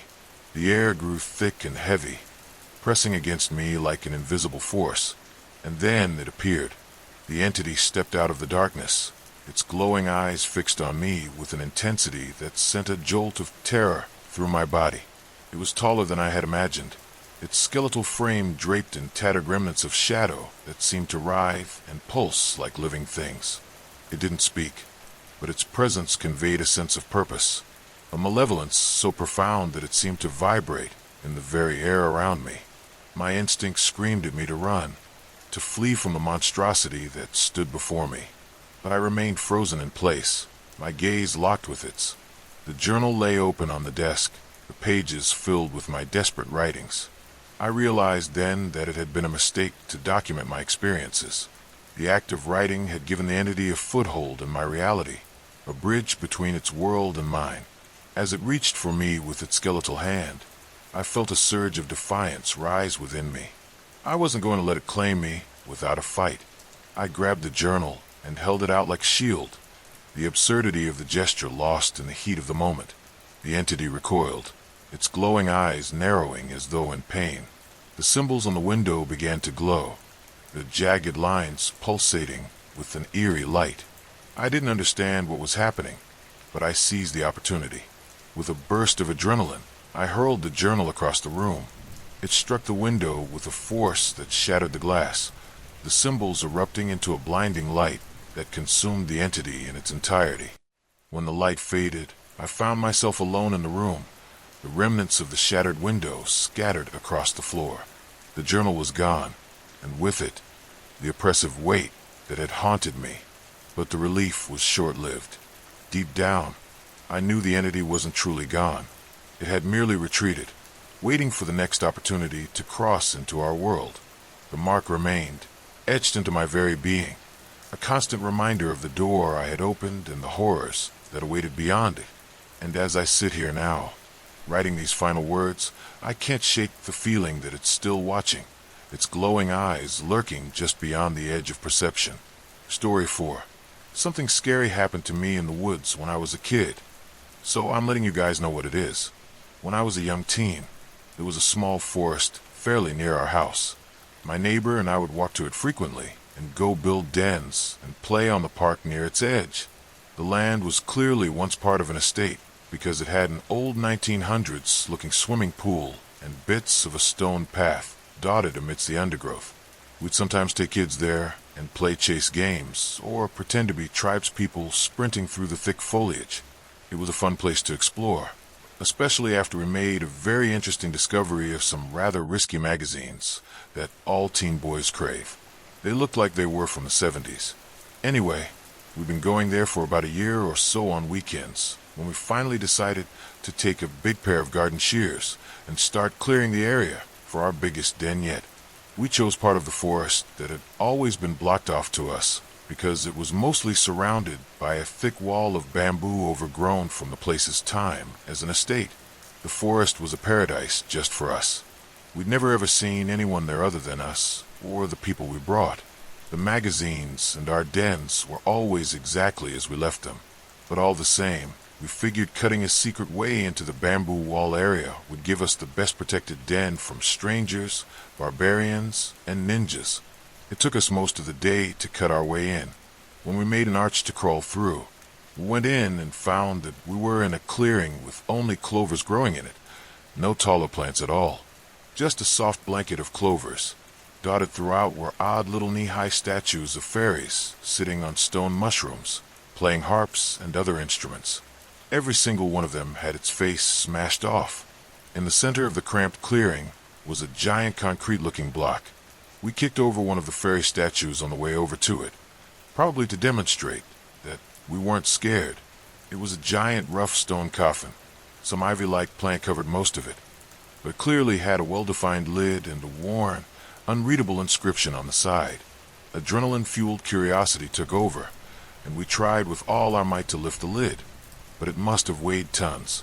The adrenaline wore off. We freaked out, and hurriedly walked back through the play park where we sat and discussed our find for a bit. We decided the clearing was too perfect to pass up, so the next day we returned with some old metal sheeting and plywood boards to build our shelter. It wasn't raining, but the day was heavily dark and overcast, so the woods were about as dark as they could be during the day. We got back into the clearing, started building, and got pretty far with it.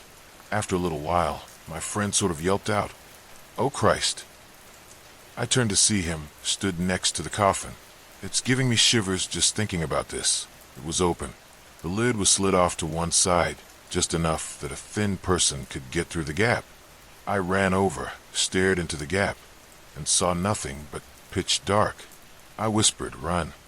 The wind rose, and it started raining, so there was noise everywhere right at that moment. I've never experienced anything like it. We ran through the woods faster than we'd ever practiced in our tribe games, and we never ever returned. Anyway, we went back earlier today, and everything was totally overgrown. As I'm seeing it now, I'm 6 feet 5 inches, and it's harder to move around. We did manage to find some of the landmarks, but every path I remember leading to or near the clover clearing was now gone. We spent a few hours getting lost in there, try to find ways around the back of it, but unfortunately, it looks like it's gone until some new kids cut their way in. Oh, and of course, the magazines had long since dissolved away. No vampires, I'm afraid, but I'm going to tell you that it was creepy, particularly the way the clearing seemed inaccessible and the fact that the coffin seems to have sprung out of nowhere. This is truly the scariest, most horrible thing that's ever happened to me. I have never been so petrified in my life. To this day, I still do not know who this man was, what he was trying to do, or if he still is where I saw him. I was back home for the summer for the first time in a year after starting uni. Our home was and still is just outside of a small town with forests all around it. There was also a small man-made lake, which was diverted from a river that ran for miles through the forest and ramified into a few streams. East of the lake, near my home, there was a small grassy path that led to the river, following a stream. It was a long walk, but one I used to go on often as a child. I knew the forest there well. I knew where I could cut through dense trees to meet the stream. The walk I would always go on led me off the path, which turned northwest slowly, so away from the stream, and then took a sharp turn to the west after a few miles' walk, at which point the stream was quite hidden deep in the forest. I continued to walk north and follow the stream through the forest to get to the river, then follow the river west to get to the lake. It's easy to get lost in this forest because the terrain isn't just a slope down to the water. It goes up and down, and you end up completely surrounded by trees. I'd spent many days wandering around there alone, or with my dad over the span of 18 years. Never saw anyone else in the forest. I went there twice that summer, both times alone. The first time, I left in the morning. I walked along the path away from the stream to the sharp bend, then cut back into the forest. I reached the stream after an hour or so. As I was running my hands in the water, I heard a bell from far away, coming from the north. Someone was making a bell ring fervently in periodic intervals, which I found strange. I listened well, wondering if it was some kind of lost hunting dog, and started moving towards the sound. Yes, I know I'd be the first person to perish in a horror movie, but that's the way I was heading anyway. I realized it couldn't have been an animal. I could tell the bell was too heavy because of how clear the sound was to be on a collar. I kept moving, and the bell was moving away from me and stopped completely after 5 minutes. The stream wasn't big enough or strong enough to carry a bell that could have been enclosed in a tin or something, and the river was too far still. I thought of everything, but nothing explained the sound apart from one obvious thing, which I didn't feel comfortable with for some reason.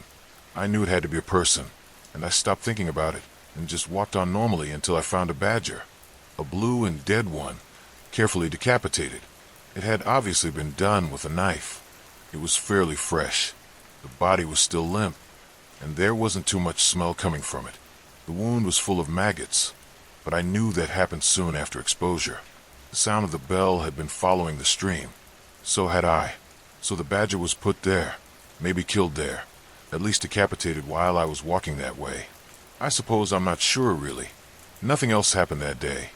1 week later, I went back for the second time that summer, and the last time ever. I left home at around 6 p.m., and made it to the stream, then walked to the river in an hour, and decided to go back the way I came, because it was getting late, and it was raining quite heavily. The sunset was around 9 p.m., and I was walking as fast as I could.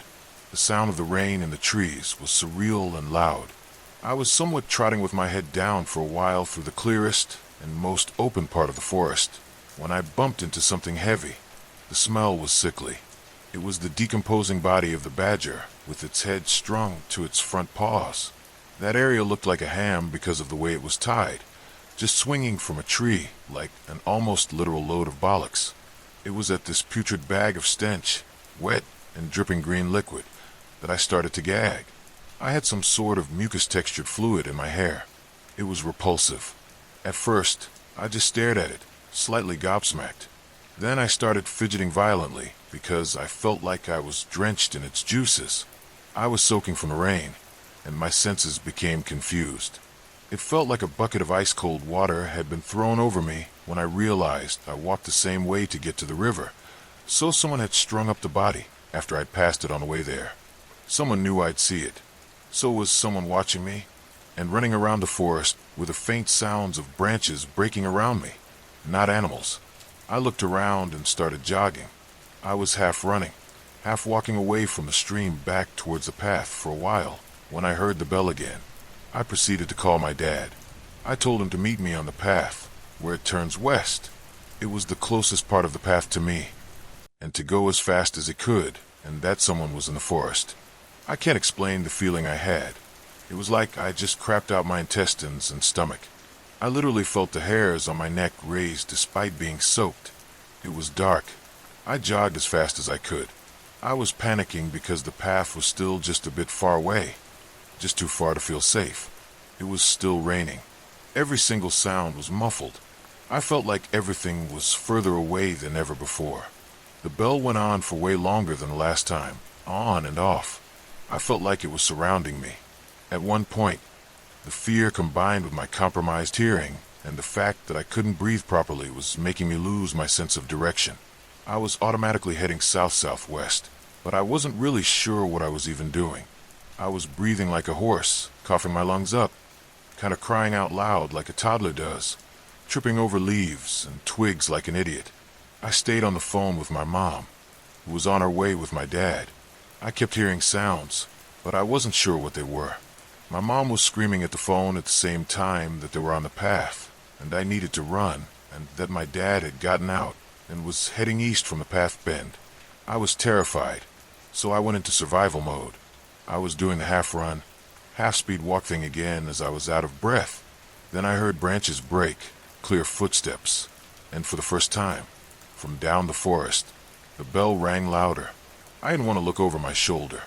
That's when I saw what was in the forest with me. A tall figure creeping in my direction at the very end of the clearing, ringing the bell slowly in front of his stomach. I could tell he was staring straight at me now. Why? I don't know. If I had a hidden secret sprinting ability or instinctual adrenaline-induced superhuman powers. But when I tell you I ran for my life, I didn't look back once. I screamed as much as I could. I lied. I'm on the phone with the police. They're on the path. Dad, I can see you. I'm here. I wanted to yell, Dad, please, where are you? But I kept that to myself. I felt like something awful was going to happen. I felt like the man was right behind me, and I kept telling myself not to look back. I was gasping, wheezing, crying so loud, and screaming for my dad. I felt shivers on my neck, and then I switched off. I ran. I even dropped my bag, and only realized I didn't have it anymore when I was in the car.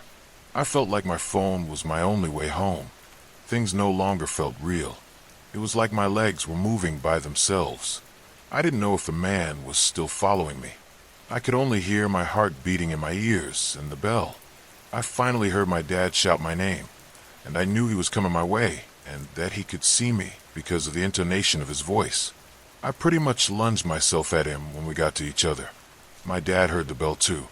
My mom could hear it on the phone, and she was waiting with the car ready to leave fast. We went directly to the police station, and I got medical attention soon after. My dad burst into tears in the car. He said he could hear the bell and thought he wouldn't have been able to see me and asked, what if I didn't have my phone? What if he hadn't have picked up? They were almost as terrified as me because they witnessed everything through the call. They could hear me trying to run, and they could hear the danger. They just couldn't see it. The police couldn't really do much. They searched the area, and the only thing they found was a folded t-shirt placed under a rock. I didn't really question that, and my bag was not recovered.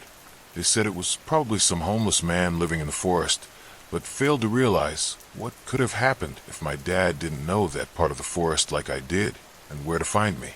I'm not blaming anyone. The entire thing was my fault. There were just too many what-ifs.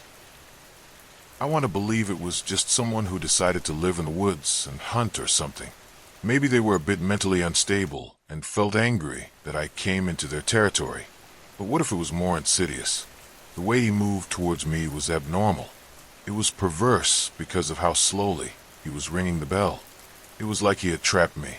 I didn't see any more detail. I just ran. To this day, I can't go anywhere where I'll be alone, and the sound of bells is a real problem. The smell of moss as well.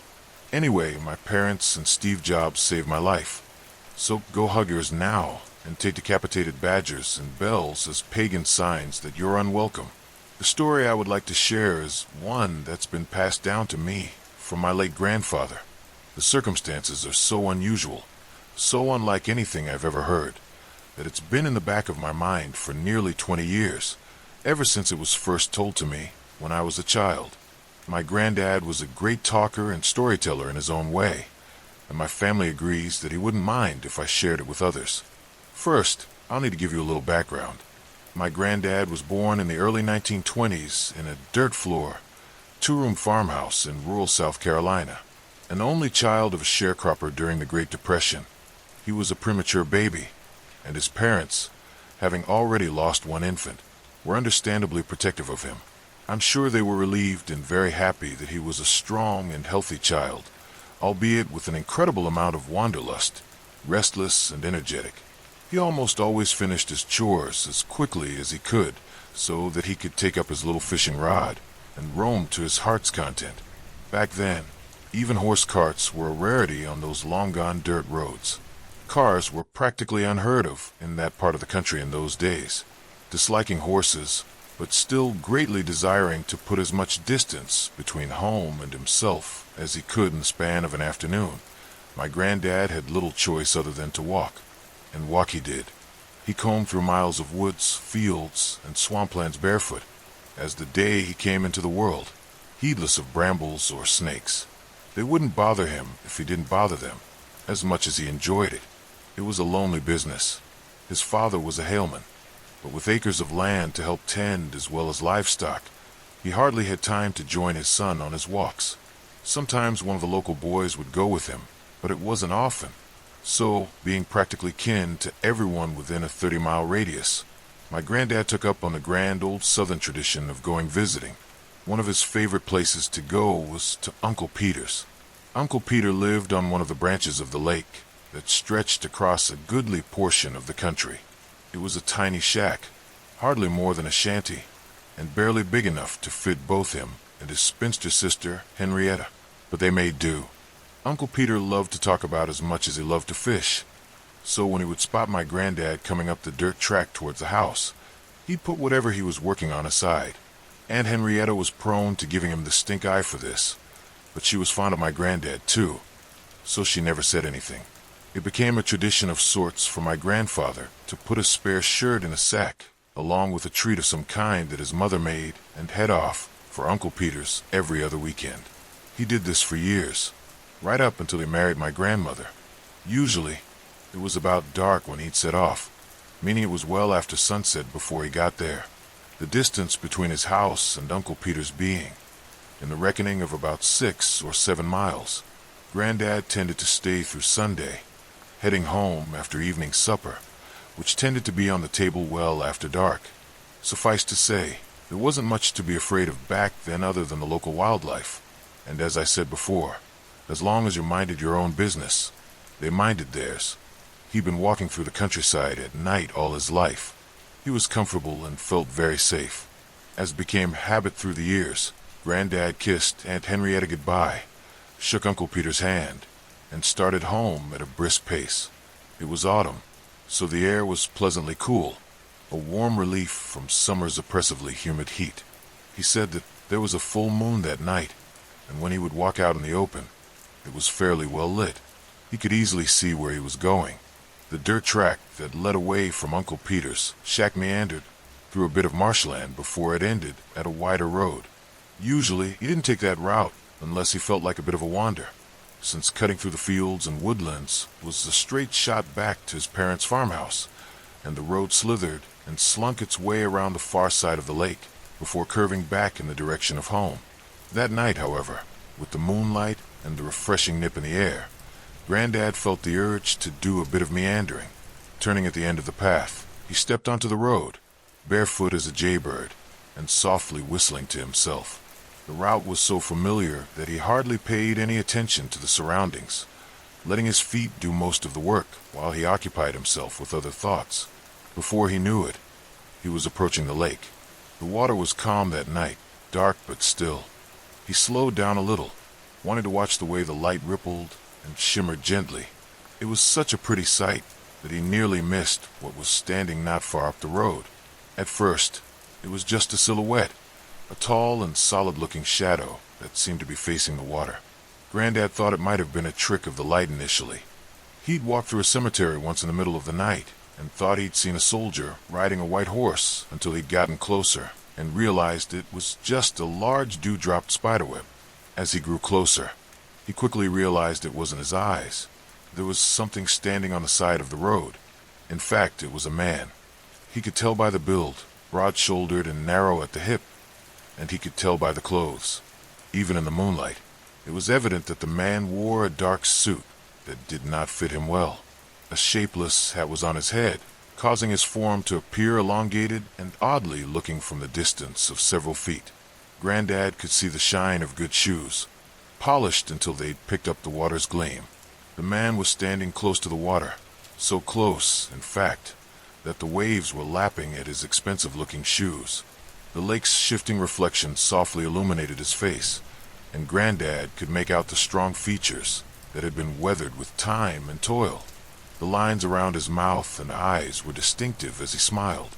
That was when Granddad realized that the man was smiling at him.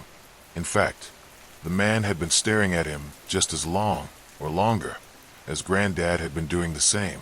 Quickly remembering his manners, he greeted the man politely. The man's expression didn't change, and his head turned to follow my granddaddy's movement as he stopped on the other side of the road.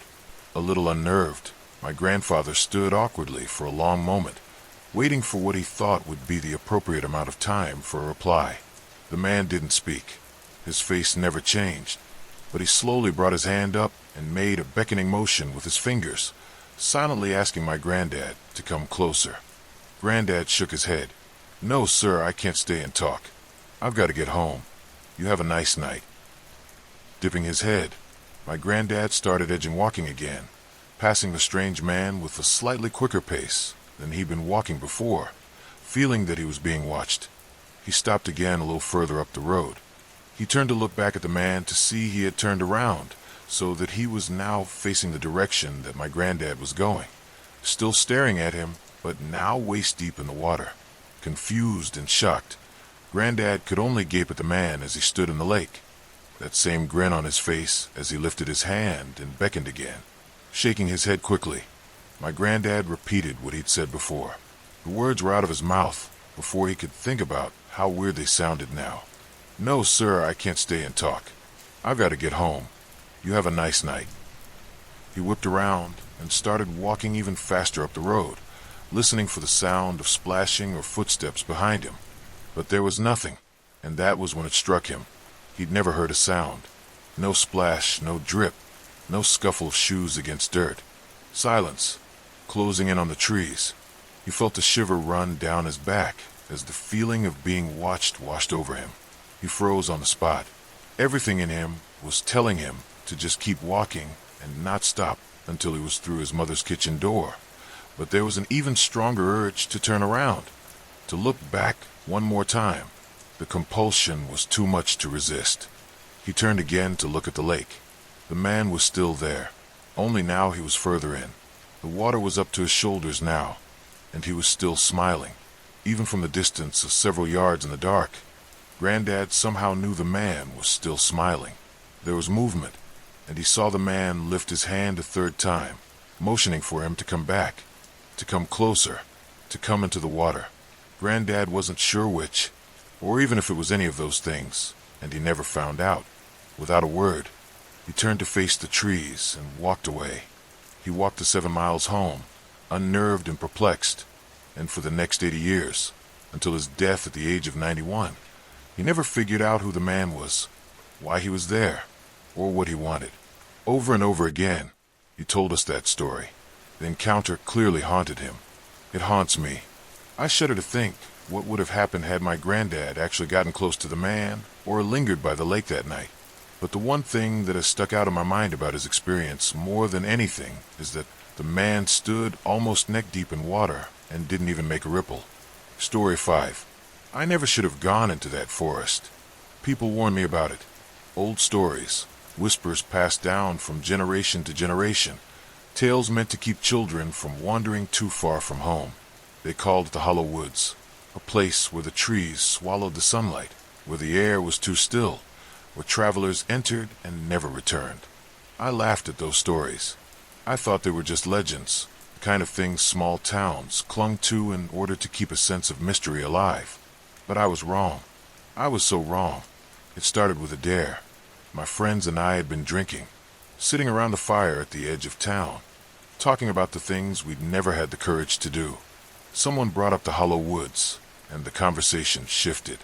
One by one, they all made excuses, brushing it off with nervous chuckles. But I wasn't afraid, or at least, I pretended not to be.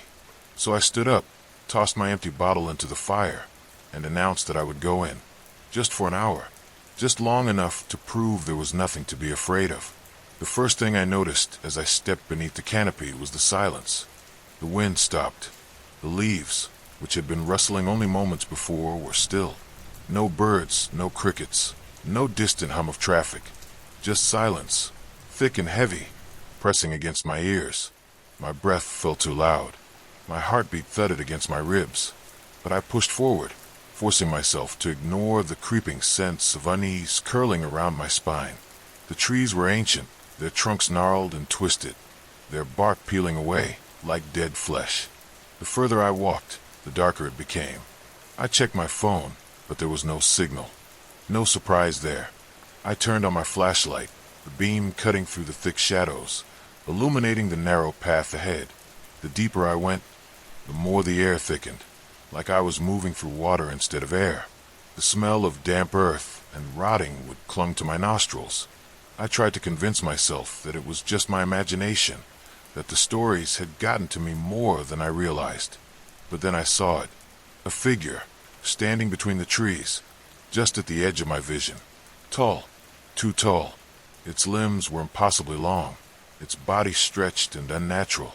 My breath caught in my throat, my flashlight trembling in my grip as I aimed the beam toward it. But there was nothing there. Just trees, just shadows, my mind playing tricks on me. I let out a shaky breath and laughed under my breath, shaking my head at my own paranoia. I needed to keep moving. I had to prove to myself that I wasn't afraid. I don't know how long I walked. The deeper I went, the more the forest seemed to shift around me. The trees no longer looked familiar. The path twisted in ways that didn't make sense. I turned back, convinced I had walked far enough, only to find that the way I had come was gone. Panic tightened my chest. I spun around, trying to retrace my steps, but every direction looked the same. I was lost. No, not lost, trapped. The silence deepened, pressing into my skull, filling my ears with the soundless pressure that made my head pound. Then the whispering started. Low, just beneath the range of hearing.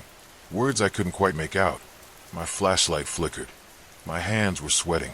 I turned in circles, the beam of light shaking as I searched for the source. The whispering grew louder, overlapping voices, urgent and desperate, and then laughter. Cold, hollow laughter, echoing through the trees. A shadow moved at the corner of my eye. My breath hitched, my pulse hammering as I turned the light toward it. This time, I saw it clearly. A face, pale and stretched, grinning with too many teeth, eyes like empty sockets staring right at me. My legs locked, terror freezing me in place. It didn't move. It just stood there, watching, grinning, waiting. Then, it took a step toward me. I ran. I didn't think. I didn't look back. I just ran. Branches slashed at my arms. My legs burned with the effort. My lungs screamed for air. The whispering turned into shrieks, wailing voices surrounding me, closing in. The ground shifted beneath my feet, the roots twisting like fingers grasping at my ankles. I stumbled, hit the ground hard, my flashlight skidding away, its beam landing on something ahead of me. A clearing, a circle of trees, their trunks split open like gaping mouths, their bark slicked with something dark, and in the center, a figure stood, tall, hollow, a void in the shape of a man, its limbs stretched, its fingers ending in jagged points, its head tilted, as if curious, as if amused by my terror. The whispering came from it, pouring out of its empty mouth, voices of those who had come before me, those who had never left. I scrambled backward, my breath ragged, my body shaking. The figure took a step forward, then another. I wanted to scream, but the sound caught in my throat. My mind raced for a way out, for anything, but there was nothing. I was going to die here. I was going to become one of the voices. Then suddenly, the ground beneath me gave way. I fell, tumbling into darkness, my body hitting something cold, wet, water. I gasped, choking as I surfaced, the icy liquid shocking me back to reality. I flailed, kicking toward the edge, dragging myself onto solid ground. My head spun, my vision blurred. When I looked up, the clearing was gone. The trees were normal again. The figure was nowhere in sight. I didn't question it. I didn't stop. I ran. I ran until I saw the first glimpse of dawn breaking through the branches, until I stumbled out onto the road, until I collapsed, gasping, shaking alive, but not untouched. I made it out, but I brought something with me. The whispering never stopped. It lingers at the edge of my hearing, just beyond my reach. And sometimes, when I close my eyes, I see it, standing at the foot of my bed, watching, waiting. I never should have gone into that forest, but now the forest is inside me. I never should have gone into that forest, but now the forest is inside me. The whispering never stopped. At first, I convinced myself it was just in my head. Trauma, I told myself. A trick of the mind after what I had been through. But deep down, I knew better. The voices were real. They spoke in hushed, rasping tones, just beneath the surface of my hearing, like a forgotten radio station bleeding through the static. No matter where I went, they followed. Soft at first, like a breeze through dead leaves. Then stronger, insistent. I stopped sleeping. Every time I closed my eyes, I saw it. That thing, that figure, tall and stretched beyond reason, grinning with that sickening mouth of too many teeth. At first, it was only in my dreams. Then, I started seeing it in the corners of my vision, just for a split second before it vanished. In the mirror, in the reflection of my phone screen, at the foot of my bed when I jolted awake in the dead of night, gasping for air, drenched in cold sweat. I tried telling myself it wasn't real, but the scratches on my arms told a different story. The first morning I noticed them, I stared at the red marks trailing down my forearms, as if something had been clawing at me in my sleep. Maybe I did it to myself, I thought. Maybe I was thrashing in my nightmares. I covered them with long sleeves and forced myself to go about my day. But the next night, they came back. Worse, deeper. And then, the bruises started appearing. Finger-shaped imprints around my wrists and ankles, as if something was grabbing me, holding me down. I stopped going to work. I stopped answering my friends' messages. How could I explain any of this? No one would believe me. Hell, I wouldn't have believed me. The walls of my apartment started to feel like they were closing in. The whispering turned into chanting, the voices growing clearer. They called my name, beckoning, begging. I couldn't stay there anymore. So I did something stupid. I went back to the hollow woods. I don't know what I was thinking. Maybe I thought I could end it. Maybe I thought if I faced it again, I could make it stop. Maybe I was just desperate. But the moment I stepped beneath that cursed canopy, the air grew thick and stagnant, pressing down on me like a weight. The wind died. The world fell silent. And then the laughter started, low and guttural at first, echoing between the trees. Then it split into multiple voices, a chorus of shrieks and giggles, overlapping and chaotic. My breath hitched in my throat. I gripped the flashlight tighter, my knuckles turning white. Something moved in the trees. A shape, no, several shapes, darting between the trunks, too fast to focus on, too dark to make out. But they were there, surrounding me, watching, waiting. I turned, trying to track them, but they moved like shadows, slipping between the gaps in my vision. The chanting grew louder, and the trees shifted. They were no longer just trees. They had faces, hollow, gaping mouths twisted in agony, empty eyes watching me, bark peeling away like rotting flesh. The ground beneath my feet felt wrong, like it was breathing. And then I saw it, the figure, standing just ahead of me, in the same clearing as before, taller than before, darker, its grin wider, stretching beyond the limits of its face. The whispering stopped. The world held its breath. It raised one hand and pointed at me. Something yanked my legs out from under me. I hit the ground hard, my flashlight flying from my grasp. The moment the light vanished, the darkness swallowed me whole. I felt them. Hands, grasping, clawing, pulling me down. Cold fingers wrapping around my arms, my legs, my throat. The ground beneath me split open, and I fell into nothingness. And then I woke up, in my bed, in my apartment. The morning sunlight filtered through my window, the birds chirping outside like nothing had happened. My heart pounded against my ribs as I sat up, gasping for air. My hands were shaking. My body ached, as if I had been running for miles. My mind struggled to grasp what had just happened. Was it real? A dream? A hallucination? But then I saw it. The dirt beneath my fingernails, the scratches on my arms, the bruises around my wrists, and the footprints. Dirted, inhuman footprints, leading from the foot of my bed to my closet. I wasn't alone. I was never alone. And I knew, without a doubt, that I had brought something back with me. Story 6. The house was a legend passed down from class to class in my high school. Over the decades, students and even teachers told a variation of this story about a house that belonged to one of the earliest families in our community in central Pennsylvania. It had burnt down a century earlier, but reappeared with the first full moon in October. The story was based on a real house that belonged to a family which owned much of the land in the country, but sold it off for residential and commercial development over the decades. When the house burned down in the 1950s, it took with it the last of the Hester family line. The problem was that no one knew where the house had been. There were some old foundations along the southern slopes of Peters Mountain, but none of them could be linked historically to such a house. The only history was that of the suburban legend, which evolved over the years.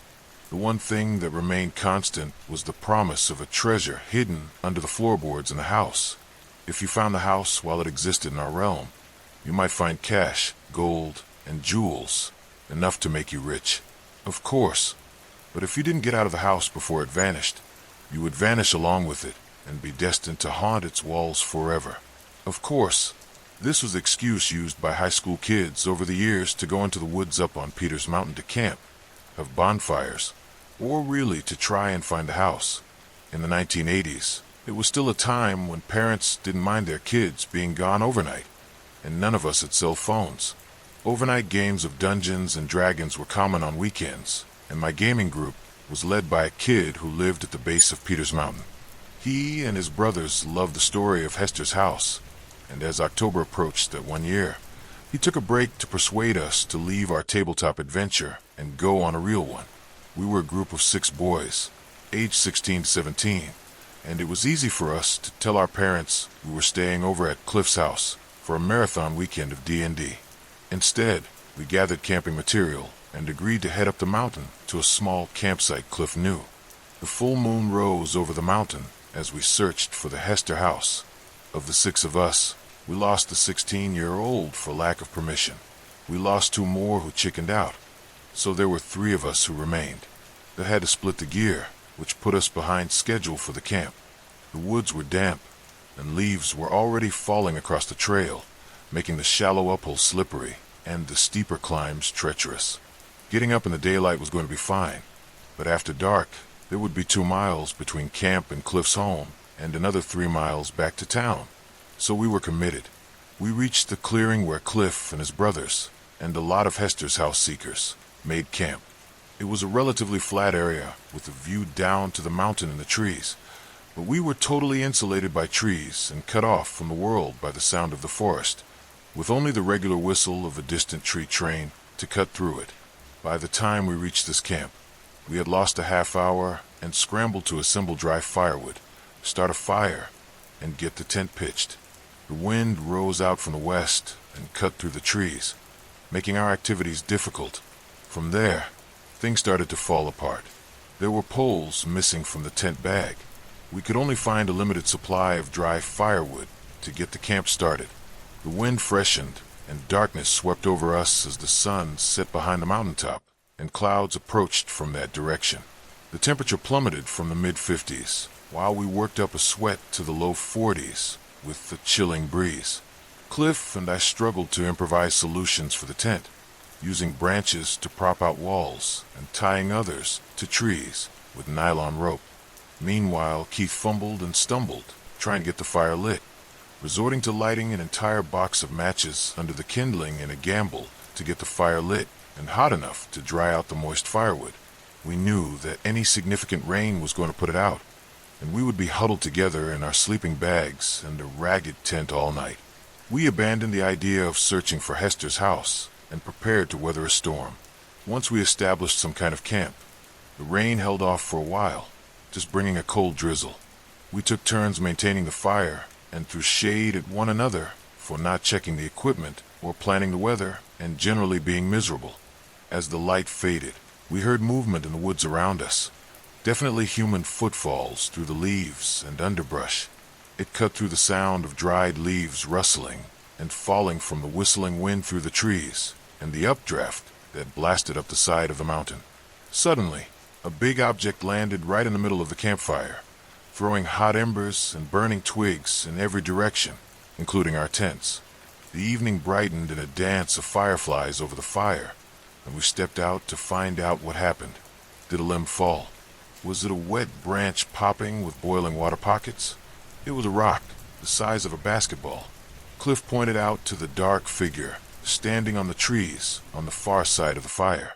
It was a tall, husky figure standing slightly hunched, like he was getting ready to charge or run away. Movement through the woods resumed, and we detected 3 other people about 50 feet up and down the mountain around the campsite. The first figure we saw stood motionless for moments. Cliff yelled, more ticked off than afraid. "Who are you guys? Don't mess with the fire." The first figure started laughing. It wasn't another kid. It was older, raspy, and that was joined by other older-sounding voices and laughter. A softball-sized rock struck a tree trunk over my head and bounced off to one side. Another sailed over Keith's head and struck the tent, snapping the branch holding up one side. We scattered. I don't know what the others were thinking, but I wanted to keep trees between me and as many of them as I could. The laughter intensified, and more rocks landed in the campsite. I slipped in the wet leaves and slid down towards one of the men as he rushed forward towards me. Arms out, he was wide and slow, juggling as he advanced and laughing like it was the funniest thing he'd done all year. He slipped and face-planted in the muddy ground. By that time, I had traction and was heading back up the slope towards camp. I took a small rock to the shoulder, but it glanced off my padded shoulder, and I kept moving. I got to the camp, and one of the men was standing in front of the fire, his features in shadow. He pointed at me and roared, "Leave Hester's house alone." He then took a couple of burning logs and tossed them into the tent. He ran off, chased by the others in the same general direction. Cliff and Keith rushed back. The tent was a loss. We had to smother it, and it began to rain. A wall of rain rushed in from the west, and it poured so hard that it poured out the fires and left us in darkness. We huddled together to be able to talk over the rain. Are they gone? Where'd they go?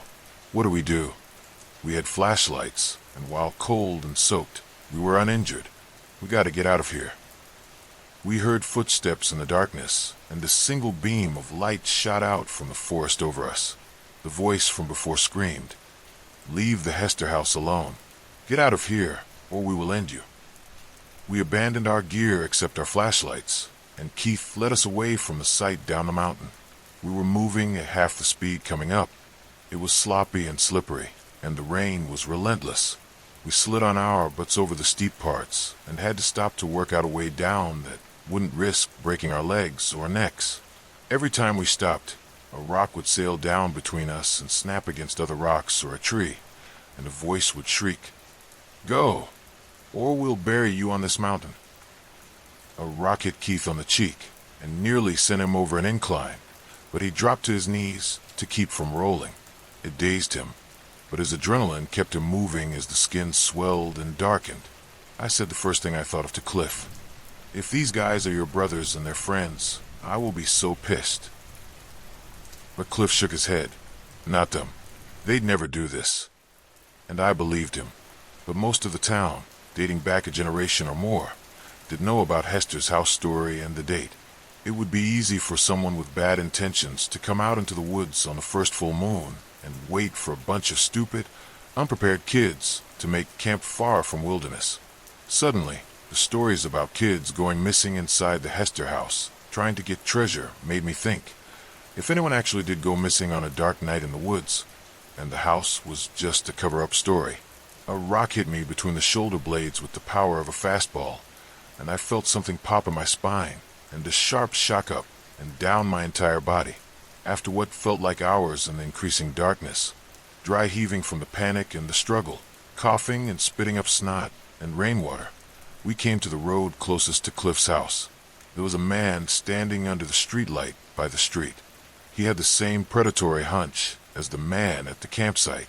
Soon, 3 or 4 other figures appeared and blocked our path. We stopped, and they began moving towards us.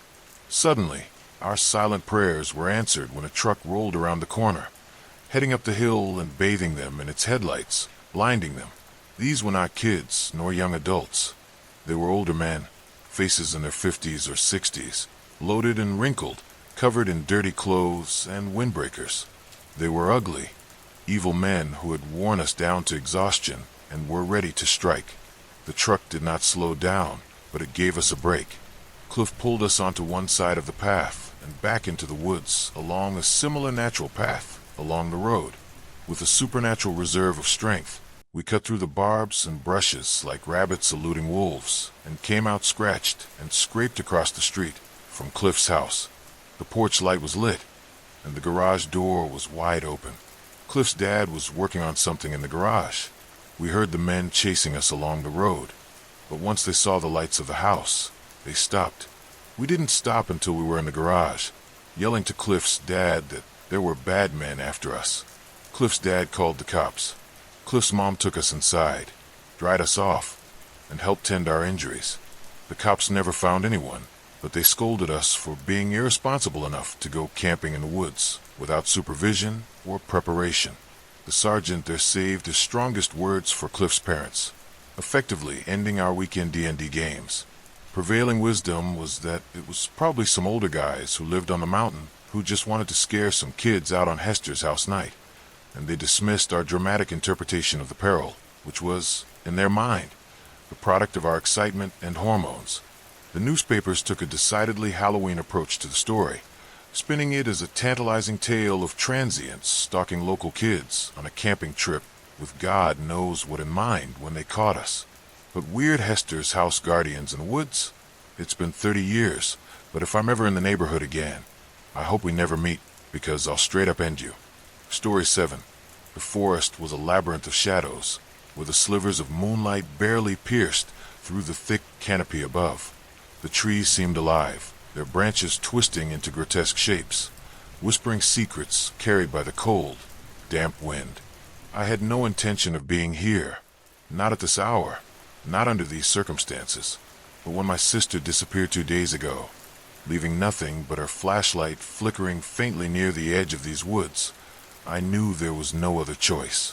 The authorities had given up too quickly, dismissing her absence as a case of a lost hiker who would eventually turn up. But I knew my sister. She knew these woods like the back of her hand, having roamed them since we were kids. Something had happened to her, something the rational mind couldn't easily explain. And so, armed with nothing but a sense of desperation and a backpack of supplies, I ventured into the forest she had vanished into, the weight of dread pressing against my chest. The deeper I went, the more unnatural the forest became. The air itself seemed heavier, denser, as though it resisted being inhaled. The trees, towering monoliths of bark and moss, stood unnervingly close to one another, their roots snaking across the ground like the talons of some subterranean beast. As my boots crunched over leaves and twigs, I felt as though I were being watched, not by the curious gaze of deer or the fleeting glance of an owl, but by something far more sinister. The hairs on the back of my neck stood on end, and I found myself glancing over my shoulder more often than I cared to admit. Every sound, every rustle in the underbrush, sent a jolt of adrenaline coursing through me. Yet, despite the overwhelming urge to turn back, to abandon this insane mission, I pressed on. My sister needed me, and if there was any chance of finding her, I had to be brave. The first sign that I had crossed into something otherworldly came when I stumbled upon a clearing. It wasn't the natural kind of clearing one might expect in a forest. The ground was bare, devoid of grass or any vegetation. Strange symbols carved deep into the soil, spread out in intricate patterns that I couldn't begin to decipher. They glowed faintly, pulsating in a rhythm that seemed to match the beat of my own heart. In the center of the clearing lay a single withered tree, its bark blackened as though it had been struck by lightning countless times. Something about that tree filled me with a primal sense of fear, the kind that bypasses logic and settles deep in the marrow of your bones. Against my better judgment, I approached it. The air grew colder with each step, and an unnatural silence enveloped the clearing, muting even the sound of my own breathing. I could feel it, the tree, or perhaps something within it, was aware of my presence. And then I saw it. A faint glimmer caught my eye near the base of the tree. It was my sister's bracelet, unmistakable with its delicate beads and small charm. My stomach churned. She had been here. But where was she now? As I reached down to pick up the bracelet, the ground beneath me shuddered violently, as though the earth itself were awakening from a deep slumber. The symbols carved into the soil flared with an intense light, and a low, guttural sound echoed through the clearing. It wasn't the sound of an animal or any living thing I knew. It was ancient, guttural, resonating with a frequency that seemed to rattle my very soul. I froze, my fingers just inches from the bracelet, as the withered tree began to groan. Its branches creaked and twisted, forming shapes that were almost humanoid but grotesquely distorted. A face emerged in the bark, its hollow eyes burning with an unholy light, its mouth a gaping void that seemed to swallow the dim light of the clearing. I stumbled back, clutching the bracelet to my chest, as the tree, no, the demon, began to move. Run, the thought screamed through my mind, louder than the pounding of my heart. I turned on my heel and bolted back into the forest, the light of my flashlight trembling as my hands shook. The ground seemed to shift beneath my feet, roots rising like the limbs of some massive predator, trying to ensnare me. The guttural sound from the clearing grew louder, now accompanied by the sound of something massive tearing through the forest behind me. I dared not look back, afraid of what I might see. My only focus was to keep moving, to put as much distance between myself and that clearing as possible. But the forest itself seemed to conspire against me. Paths that I had taken mere minutes ago were gone, replaced by walls of trees. The air grew colder still, and the faint, eerie glow of the symbols began to appear on the trunks around me, as though the forest were marking me for the demon that pursued. I don't know how long I ran. Minutes, hours. Time had lost all meaning in this nightmarish maze. But eventually my legs gave out, and I collapsed against a tree, gasping for breath. The sounds of pursuit had stopped, replaced by an oppressive silence that was almost worse. My flashlight flickered, its beam growing weaker by the second. As I sat there, trying to gather my thoughts, I became aware of a new sensation, a presence. It wasn't the demon from the clearing. This was different, more subtle, but no less terrifying. Slowly, I turned my head, and there, just at the edge of the faltering light, I saw them, eyes, countless eyes, glowing faintly in the darkness, watching me from the shadows. They didn't move, didn't blink. They simply watched, their gazes filled with an almost palpable hunger. Panic surged through me once more, and I scrambled to my feet, only to realize that I was surrounded. The eyes were everywhere, encircling me in an unbroken wall of darkness. And then, as though in response to some unheard signal, they began to move. Slowly, deliberately, they closed in, their forms still obscured by the shadows. My flashlight gave one final flicker before dying completely, plunging me into absolute darkness. I felt a cold, clammy hand brush against my arm, and I screamed. But the sound barely escaped my lips before something sharp and jagged clamped over my mouth, muffling my cries. I was being pulled, dragged into the shadows by countless hands, their grip cold and unyielding. The last thing I saw before the darkness consumed me completely was the faint glow of the symbols, now etched into my own skin, pulsating with an eerie light. When I awoke, I was no longer in the forest. I was in a place that defied description, a realm where the laws of nature held no sway. The sky was a swirling mass of colors that I couldn't name, and the ground was a mirror-like surface that reflected nothing. The air was filled with whispers, unintelligible but undeniably malicious. And then I saw her, my sister, standing in the distance, her back to me. Relief flooded through me, and I called out to her, but she didn't respond. As I approached, I realized with growing horror that something was wrong. Her movements were jerky, unnatural, as though she were a puppet on invisible strings. When she finally turned to face me, I saw that her eyes were glowing with the same unholy light as the demon from the clearing. She smiled, but it wasn't her smile. It was something else, something that didn't belong to her. "You shouldn't have come," she said, her voice distorted, layered with tones that weren't her own. And then, before I could react, the ground beneath us shattered, and we were both plunged into the abyss. I don't know how long I've been here, in this place that exists beyond the boundaries of reality. Time has no meaning, and every moment is filled with the whispers of things that should not be. The symbols on my skin burn with a fire that never fades, a constant reminder of the pact I unwittingly made the moment I stepped into that clearing. I write this now, not in the hope of being saved, but as a warning. The forest is not what it seems. It is a gateway, a threshold to a place that no human should ever tread. If you find yourself drawn to its depths, turn back, for once you cross into its domain, there is no escape. And though I may be trapped here forever, a part of me knows that my story is not yet over. The forest has claimed me, but it has also made me a part of its eternal game. And one day, when the time is right, it will send me back to lure another unsuspecting soul into its grasp. Perhaps that soul will be yours. I awoke to a profound stillness, my eyes fluttering open to a void where light seemed absent, and the concept of up and down held no meaning. The ground beneath me was cold, a slick surface that felt alive as if it pulsed faintly with an eerie rhythm.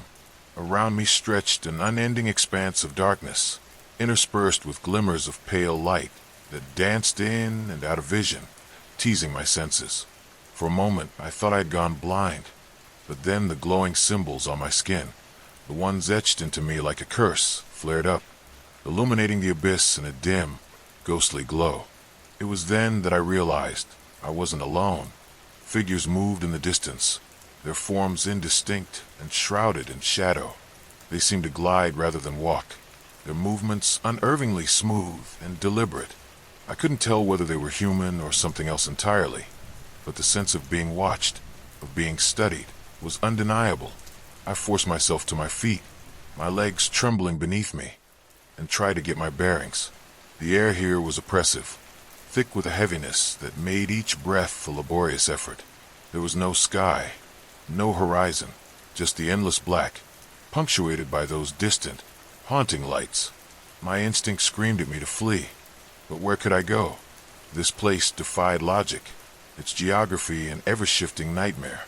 As I stood there, paralyzed by indecision, a voice broke through the silence. It was soft, almost melodic, yet laced with an undercurrent of malice that sent shivers down my spine. "You shouldn't have come," it said, the words echoing as if spoken by 1,000 voices at once. I spun around, my heart pounding, but I saw no one. The voice continued, closer now. "You brought the mark upon yourself. Now you belong to the forest, to us." Panic surged within me as I clutched at the glowing symbols on my arms, as if I could somehow erase them. "Who are you? What do you want from me?" I shouted, my voice trembling, but the only response was a chilling laughter that seemed to come from everywhere and nowhere at once.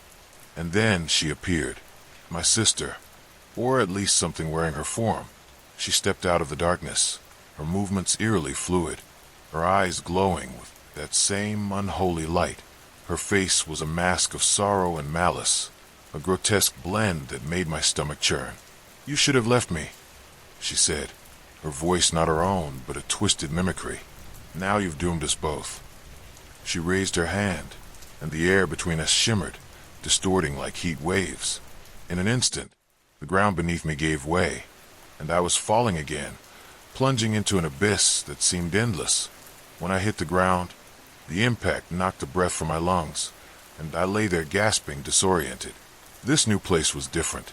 The oppressive darkness was gone, replaced by a dense, suffocating fog that clung to me like a second skin. The terrain was uneven, with jagged rocks jutting out at odd angles, and the air was filled with a low, droning hum that set my teeth on edge.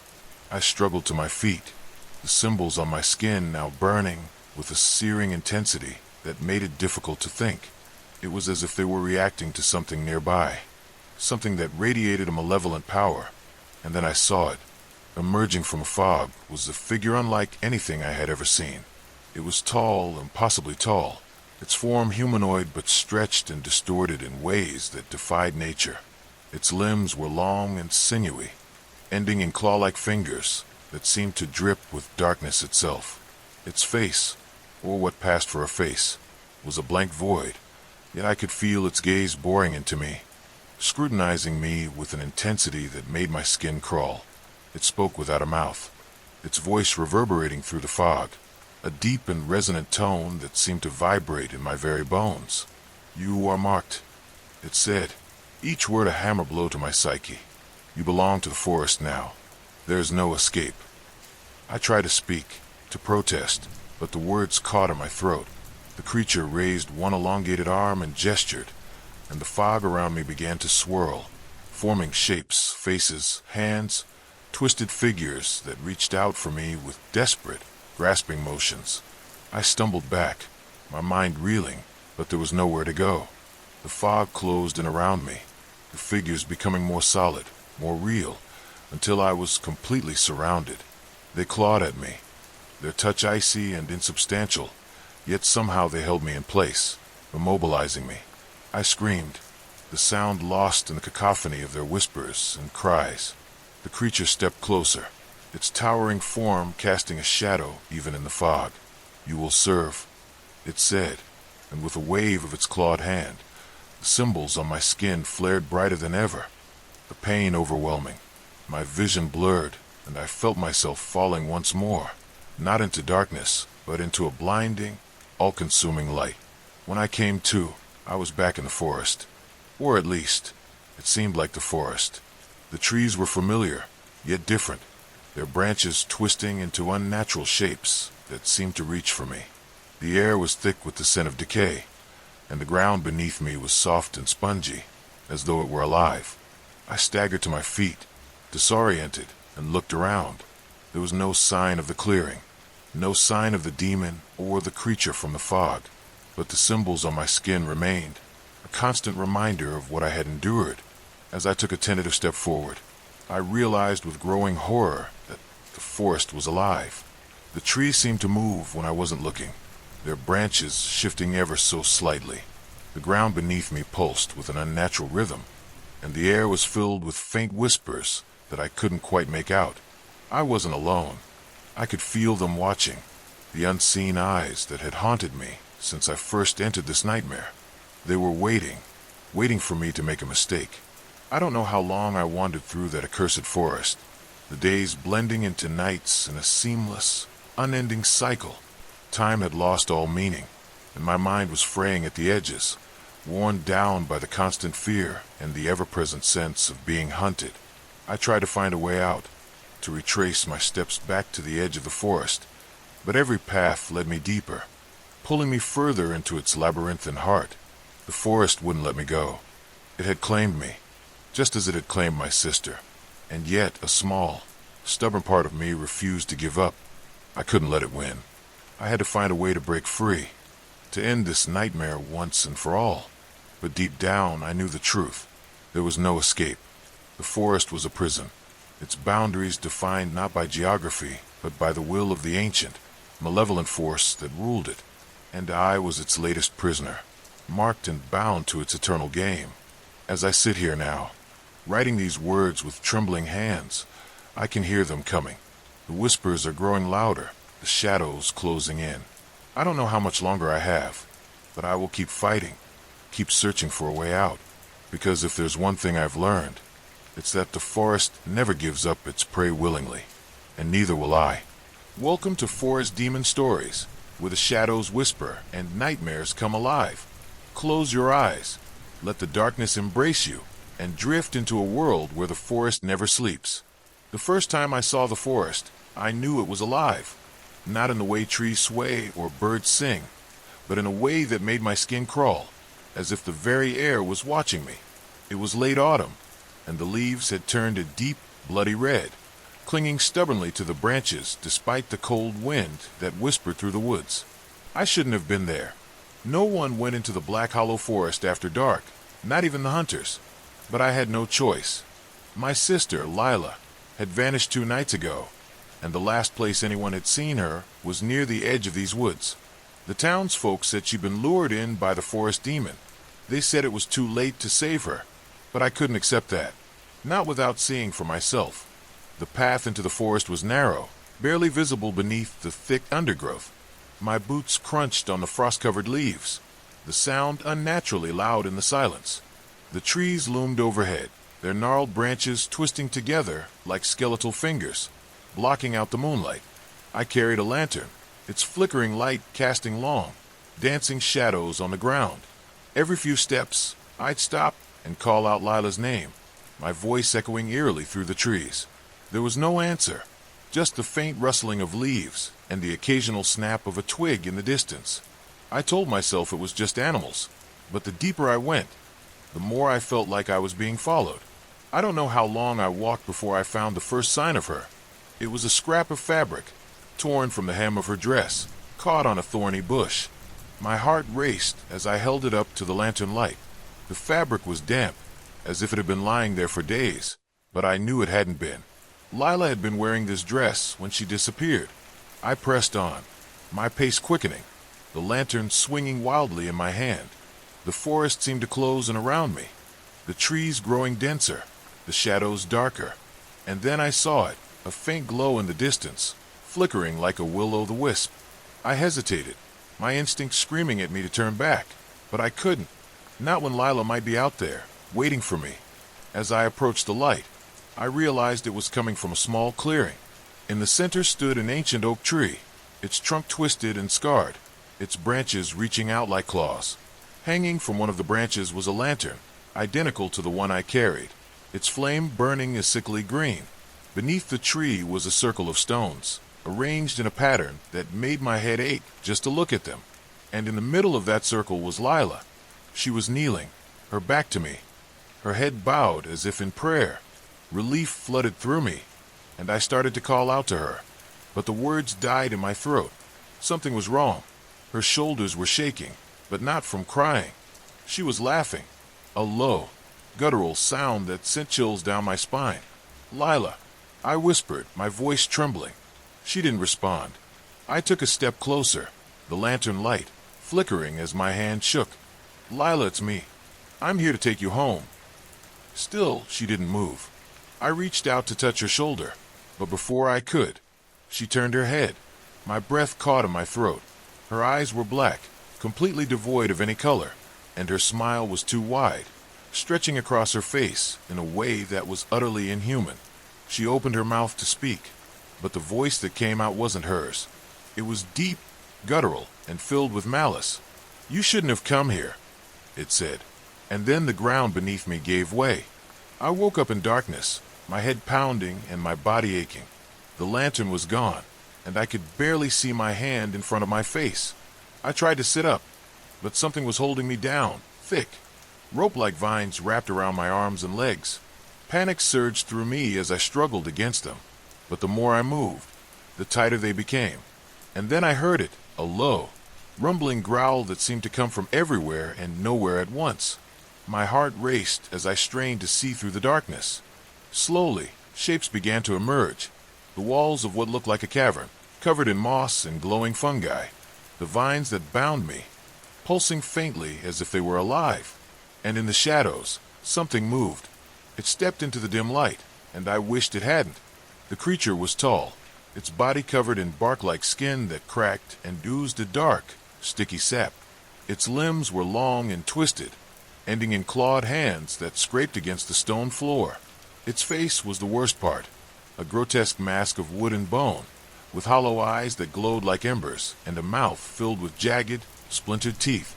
It tilted its head as it looked at me, and I could feel its gaze like a physical weight, pressing down on me until I could barely breathe.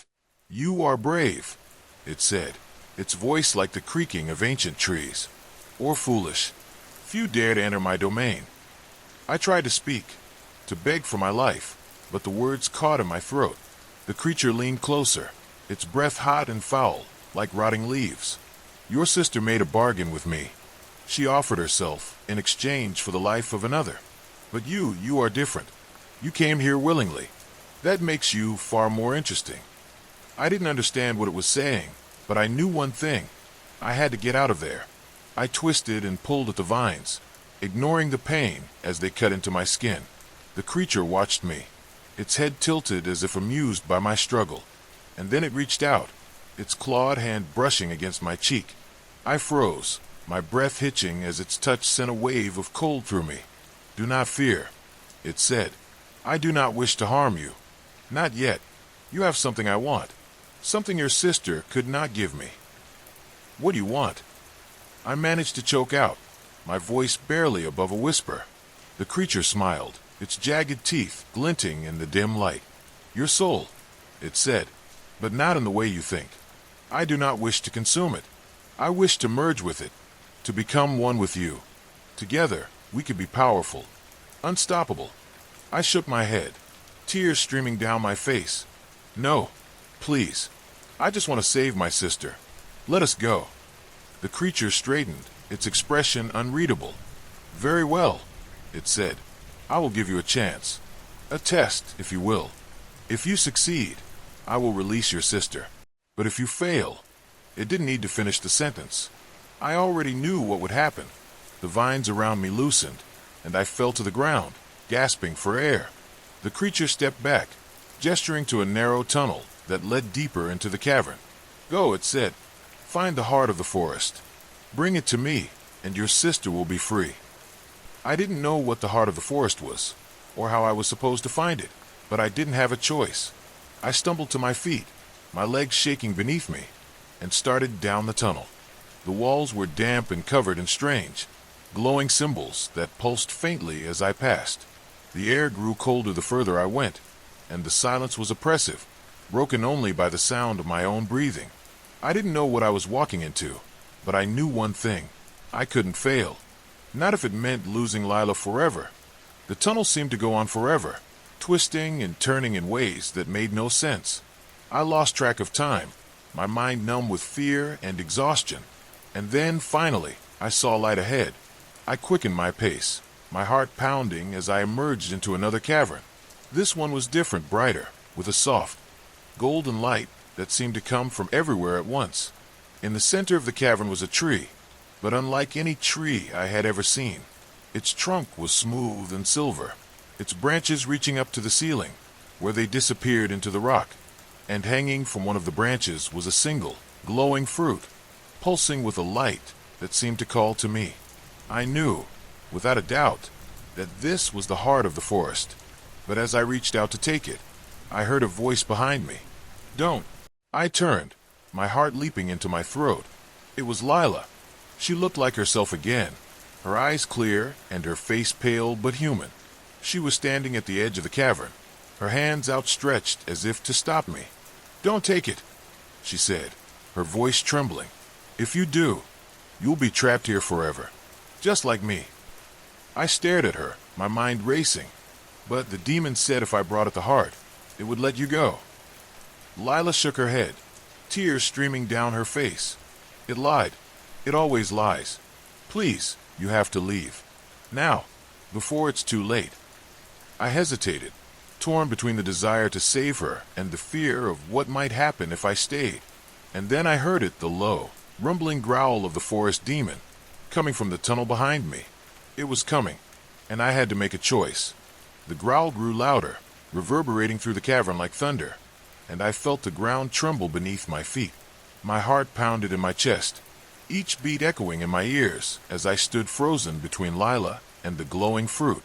Her eyes pleaded with me, wide and desperate, but the demon's presence loomed behind me, its malevolent energy pressing against my back like a physical force. I could feel its breath, hot and rancid, as it drew closer, and I knew I had only seconds to decide. "Take it," Lila suddenly screamed, her voice breaking with urgency. "Take it and run. Don't let it get you." Her words clashed with her earlier warning, and for a moment, I was paralyzed by confusion. Was she trying to save me or trap me? The demon's laughter filled the cavern, a deep, guttural sound that made my skin crawl. "She lies," it hissed, its voice slithering into my mind. "She fears what you will become. Take the heart, and you will have power beyond your wildest dreams. You will never be weak again." I turned back to the fruit, its golden light pulsing like a heartbeat. It was mesmerizing, beautiful in a way that made my chest ache. I reached out, my fingers trembling, and as they brushed against its smooth surface, a surge of energy shot through me. It was warm and electric, filling me with a sense of strength I had never known. But beneath that warmth was something darker, something cold and hungry, and it whispered to me, promising things I couldn't quite understand. I hesitated, my hand hovering over the fruit, and in that moment, Lila lunged forward, grabbing my arm. "No," she cried, her grip like iron. "You don't understand what it will do to you." It's not just a fruit, it's a prison. If you take it, you'll be bound to this forest forever, just like me, just like all the others." Her words hit me like a blow, and I stumbled back, my hand falling away from the fruit. The demon roared in fury, its voice shaking the cavern, and I turned to see it emerging from the tunnel, its grotesque form illuminated by the golden light. Its eyes burned with rage, and its claws scraped against the stone floor as it advanced toward us. Lila pulled me behind her, her body trembling but resolute. "Run," she whispered, her voice barely audible over the demon's growls. "I'll hold it off. Just run and don't look back." I shook my head, tears streaming down my face. "I can't leave you," I said, my voice breaking. "Not again." She turned to me, her eyes filled with a mixture of love and sorrow. "You have to," she said. "This is my punishment, not yours. I made a bargain, and now I have to pay the price. But you still have a chance." Before I could argue, she shoved me toward the tunnel, her strength surprising me. I stumbled, catching myself against the wall, and when I turned back, she was facing the demon, her arms spread wide as if to shield me. The creature loomed over her, its jagged teeth bared, and I knew I had to do something. I couldn't leave her. Not like this. I glanced at the fruit, its light still pulsing, and an idea began to form in my mind. It was reckless, maybe even suicidal, but it was the only chance I had. I lunged for the fruit, my fingers closing around it just as the demon let out a deafening roar. The moment I touched it, the energy surged through me again, stronger this time, and I felt my body being pulled in two directions at once.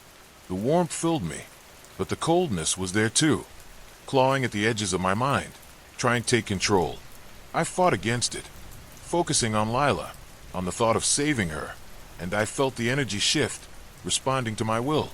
The cavern began to tremble, the walls cracking as the light from the fruit grew brighter, and I realized with a mix of awe and terror that I was holding the heart of the forest, the source of its power. The demon turned to me, its eyes wide with shock and fury. "What have you done?" it snarled, its voice shaking with rage. I didn't answer. I couldn't. The energy was too much, too overwhelming, and I felt myself losing control. The coldness was spreading, seeping into my thoughts, and I knew I didn't have much time. I focused on Lila, on the image of her safe and free, and I poured all of my will into the fruit.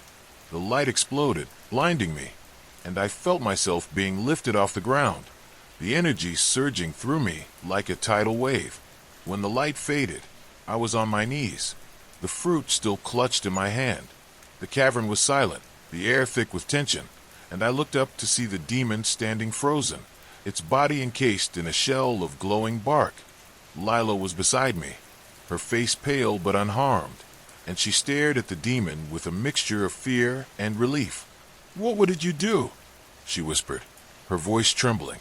I shook my head, my own voice barely a whisper. "I don't know," I said, "but I think it's trapped." The demon's eyes burned with hatred, but it couldn't move, couldn't speak. The bark encasing it pulsed faintly, as if it were alive, and I realized with a start that the energy from the fruit was still flowing through me, connecting me to the demon, to the forest. I could feel it, the ancient, malevolent presence that had haunted these woods for centuries, and I knew that I had bound myself to it. The coldness in my mind grew stronger, and I felt a surge of panic. What had I done? Lila grabbed my arm, pulling me to my feet. "We have to go," she said, her voice urgent, "before it breaks free." I nodded, my legs shaking as I stood, and together we stumbled toward the tunnel. The energy from the fruit was fading, but the connection remained, a faint hum in the back of my mind. I could still feel the forest, its ancient power, its hunger, and I knew that this wasn't over. The demon was trapped, but it wasn't defeated, and neither was I. We emerged from the tunnel into the clearing, the ancient oak tree looming over us like a silent sentinel. The lantern still hung from its branch, its green flame flickering faintly, and I felt a shiver run down my spine. The forest was quiet, the air still, but I could feel it watching us, waiting. Lila pulled me toward the path, her grip tight, and I followed, my mind racing. What had I done? What had I become? The questions swirled in my head, but there was no time to answer them. We had to get out of the forest. We had to get home. The path seemed longer than before, the trees closing in around us as we ran. The shadows shifted, twisting and writhing like living things, and I could feel the forest's anger, its frustration, as we moved further away from its heart. The connection in my mind grew fainter, but it didn't disappear, and I knew that it never would. I had bound myself to the forest, to the demon, and there was no escaping it. Not now, not ever. When we finally reached the edge of the forest, the first light of dawn was breaking over the horizon. The trees thinned, the shadows receded, and we stumbled into the open field, gasping for breath. Lila collapsed to her knees, her body shaking with sobs, and I sank down beside her, my own legs giving out. We were free, for now, but I knew that the forest wasn't done with us. It would call to me, whisper to me in my dreams, and one day, I would have to answer. I looked down at my hand, the one that had held the fruit, and saw that the skin was marked with faint, glowing lines, like veins of gold. They pulsed faintly, in time with the hum in my mind, and I knew that they would never fade. I had taken the heart of the forest, and in doing so, I had become a part of it. The demon was trapped, but it wasn't gone, and neither was I. Lila looked at me, her eyes filled with tears, and I could see the fear in them. Not just for herself, but for me. "What happens now?" she asked, her voice barely above a whisper. I shook my head, my own voice trembling. "I don't know," I said, "but whatever happens, we'll face it together." She nodded, her grip on my hand tightening, and we sat there in the dawn light, the forest looming behind us, waiting. The demon was silent, but I could feel its presence, cold and hungry, in the back of my mind, and I knew that this was only the beginning. The days that followed were a blur of exhaustion and unease. Lila and I returned to the village, but the relief I had hoped to feel never came. The villagers stared at us as we passed, their eyes wide with a mixture of awe and fear. They had heard the stories, the whispers of the forest demon and the cursed heart, and they knew something had changed. I could see it in their faces, in the way they avoided my gaze and crossed the street when I approached. Even the children, who had once run to greet me, now hid behind their mother's skirts, their eyes wide with fear. I wanted to tell them that I was still the same person, that I had only done what I had to do to save my sister, but the words caught in my throat. How could I explain something I didn't even understand myself? Lila stayed close to me, her presence a constant comfort, but even she seemed different. She was quieter, more withdrawn, and I often caught her staring at me with an expression I couldn't quite place. It wasn't fear exactly, but something deeper, something that made my chest ache. I wanted to ask her what she was thinking, but I was afraid of the answer, afraid that she would tell me I had changed, that I wasn't the same person who had gone into the forest to save her. And maybe she would have been right. The golden lines on my hand had spread, creeping up my arm like vines, and the hum in my mind had grown louder, more insistent. I could feel the forest calling to me, its voice a low, persistent whisper that I couldn't ignore. It wanted me to return, to take my place as its new heart, and the thought filled me with a mixture of dread and longing. The nights were the worst. When I closed my eyes, I saw the forest, its twisted trees and glowing symbols, and I felt the demon's presence, cold and hungry, in the back of my mind. It spoke to me in my dreams, its voice a low, guttural growl that made my skin crawl. "You cannot escape me," it said. "You are mine now, bound to me by the heart you took. You will return, and when you do, I will be waiting." I would wake up gasping, my body drenched in sweat, and Lila would be there, her hand on my shoulder, her eyes filled with worry. "It's just a dream," she would say, but we both knew it wasn't. The forest was calling to me, and it wouldn't stop until I answered. One night, I couldn't take it anymore.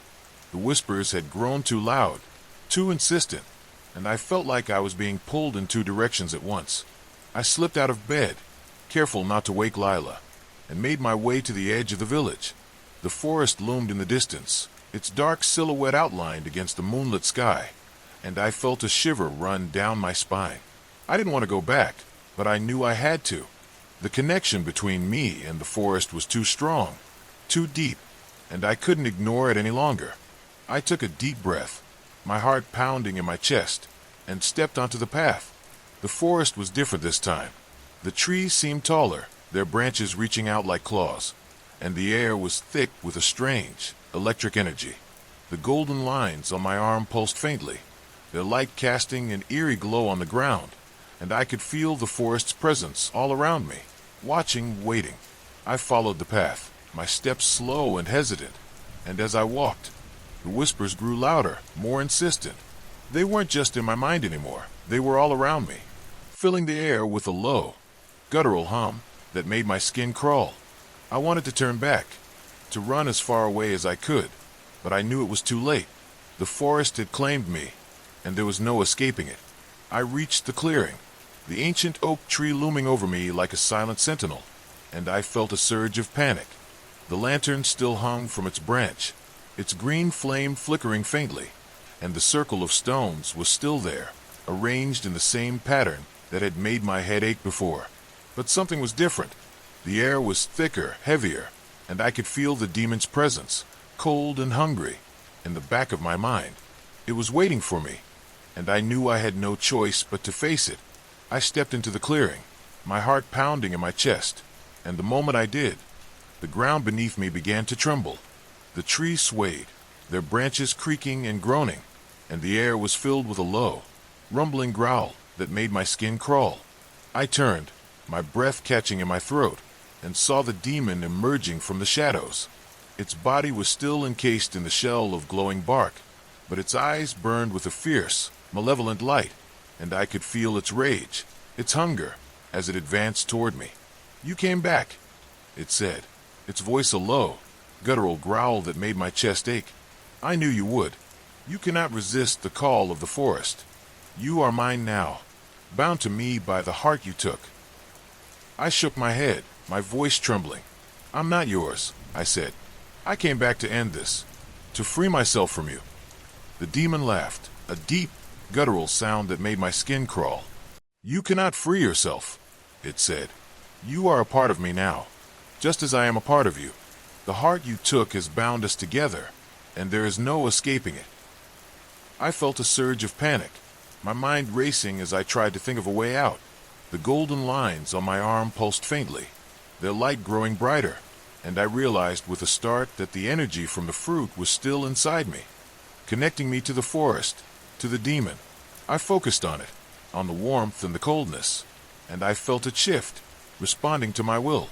The ground beneath me began to tremble, the trees swaying as the energy surged through me, and I knew I had to act fast. I reached out, my hand trembling, and touched the demon's chest. The moment I did, the energy exploded, a blinding light, filling the clearing as the connection between us surged. I felt the demon's presence, cold and hungry, in the back of my mind, and I focused all of my will on pushing it out, on breaking the bond that held us together. The demon roared in fury, its body writhing as the energy tore through it, and I felt a surge of pain as the connection between us was severed. When the light faded, I was on my knees, my body trembling with exhaustion. The demon was gone, its body reduced to a pile of ash, and the forest was silent, the air thick with tension. I looked down at my hand, the golden lines still pulsing faintly, and I felt a surge of relief. The demon was gone, but the connection to the forest remained, a faint hum in the back of my mind. I knew it wasn't over, that the forest would always be a part of me, but for now, I was free. I stood, my legs shaking beneath me, and made my way back to the village. The sun was rising, its light casting a warm glow over the trees, and I felt a surge of hope. The demon was gone, but the forest was still alive, its presence a faint hum in the back of my mind. I knew it would always be a part of me, but I also knew that I had the strength to face it. I had taken the heart of the forest, and in doing so, I had become something more, something stronger. When I reached the village, Lila was waiting for me, her eyes filled with worry. "Where were you?" she asked, her voice trembling. I shook my head, my own voice barely a whisper. "I had to go back," I said. "I had to face it." She looked at me, her eyes filled with a mixture of fear and relief, and I knew that she understood. The forest was a part of me now, and it always would be. But I wasn't afraid anymore. I had faced the demon, and I had won. And whatever came next, I knew I could face it. Together. Story 2. The air was thick with an unnatural stillness as I stepped onto the forest path, my boots crunching against the carpet of dried leaves. I had always heard the whispered tales about the woods, stories passed down by the locals about a presence that lurked within. The older residents, the ones with weathered faces and eyes that had seen too much, would speak of strange occurrences, disappearances, eerie sounds, and shadows that moved against the natural rhythm of the trees. I had always dismissed them as folklore, remnants of a time when imagination ran wild. But standing there now, with the dense canopy overhead and the encroaching shadows swallowing the last light of day, I wasn't so sure anymore. The forest seemed alive in a way I couldn't quite articulate. The trees, gnarled and ancient, twisted their branches skyward like skeletal fingers, clawing at the heavens. Moss clung to their trunks, and the air was ripe with the scent of decay and earth, as though the ground itself was exhaling centuries of secrets. Every step I took felt invasive, a trespass into a realm that wasn't meant for me. The deeper I ventured, the more the world outside seemed to fade away, replaced by an oppressive silence that pressed against my ears. Even the birds, which had been chirping incessantly earlier, were conspicuously absent. It was as though the forest had swallowed their song, leaving only an emptiness that gnawed at the edges of my mind. I told myself I was imagining things. It was just a forest, after all, an ancient, overgrown expanse of land that had been here long before me and would remain long after. Yet, as I continued forward, I couldn't shake the feeling that I was being watched. My skin prickled, and I found myself glancing over my shoulder more often than I cared to admit. The shadows seemed to stretch and shift, defying the logical patterns cast by my flashlight. It was as if the darkness had a will of its own, slithering and curling around the edges of my vision, daring me to look closer. The first sign that something was truly wrong came in the form of a sound, a low, guttural groan that resonated through the trees, like the growl of some unseen beast. I froze, my heart hammering against my ribs as I scanned the underbrush for any sign of movement. The sound came again, closer this time, and I realized with a sinking feeling that it wasn't the growl of an animal. It was something deeper, more primal, a sound that seemed to vibrate through the very marrow of my bones. I tightened my grip on the flashlight, its feeble beam slicing through the darkness, but offering little comfort. I tried to convince myself it was the wind, or perhaps the groaning of the ancient trees as they settled under their own weight. But when I noticed the way the leaves beneath my feet seemed to pulse, as though the forest floor itself was alive and breathing, I felt a cold wave of fear wash over me. The ground beneath me seemed to tremble ever so slightly, and I stumbled back, my breath hitching in my throat. I wanted to turn back, to retrace my steps and leave this cursed place behind, but the path I had taken seemed to twist and vanish into the shadows. I could no longer tell which way led back to safety. Panic began to creep in, its icy tendrils wrapping around my thoughts and squeezing until rationality gave way to instinct. I started to move faster, my boots scuffing against the uneven terrain as I searched for any sign of an exit. The trees loomed closer, their branches intertwining above me to form a nearly impenetrable barrier. The air grew colder with each step, and my breath came in ragged puffs that hung in the air like ghostly remnants. I stumbled upon a clearing, and for a brief moment I felt a flicker of hope. But the sight that greeted me extinguished that hope in an instant. In the center of the clearing stood an enormous tree, its trunk blackened and twisted as though it had been scorched by some ancient fire.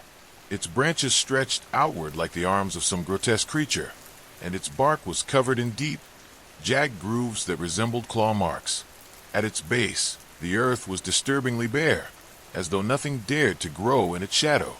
I approached it cautiously, unable to tear my gaze away despite the primal part of me screaming to run. As I drew closer, I noticed something carved into the tree's bark, symbols that I didn't recognize, etched deep and oozing a dark, tar-like substance. The groaning sound came again, this time emanating from the tree itself, and I realized with horror that the grooves in its bark were shifting, rearranging themselves into a nightmarish face. Its hollow eye seemed to follow me, and its twisted mouth opened wide in a silent scream. I stumbled back, my flashlight slipping from my grasp and clattering to the ground. In the faint glow of its beam, I saw movement, shadows spilling forth from the tree like ink, coalescing into a form that defied logic or reason. It stood tall, impossibly tall, with limbs that seemed to stretch and bend in ways that no creature should. Its body was a writhing mass of shadow and smoke, and its eyes glowed with a malevolent light that pierced through the darkness. It didn't move toward me, not at first. It simply stood there, watching, as though it were savoring the fear that radiated from me in waves. I wanted to scream, to run, to do anything but stand there paralyzed by its gaze. But my body refused to obey. When it finally moved, it was almost too fast to comprehend. One moment it was standing by the tree, and the next it was mere inches from me, its shadowy form enveloping me in an icy embrace. The world seemed to tilt, the ground falling away beneath my feet as I was plunged into a suffocating darkness. My mind reeled as I tried to make sense of what was happening, but the more I struggled, the deeper I seemed to sink. Whispers filled my ears, incoherent at first, but growing louder and more distinct with each passing second. They spoke of things I couldn't understand, ancient and terrible truths that threatened to unravel my sanity.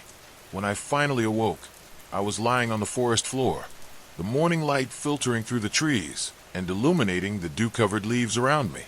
The clearing was gone, as was the cursed tree and the shadowy creature that had emerged from it. But the symbols were still burned into my mind, and my body ached as though I had been dragged through the very depths of hell. I staggered to my feet, every muscle protesting as I tried to orient myself. The forest seemed different now, less menacing but no less alive. It watched me with a quiet intensity, as though it were waiting for something.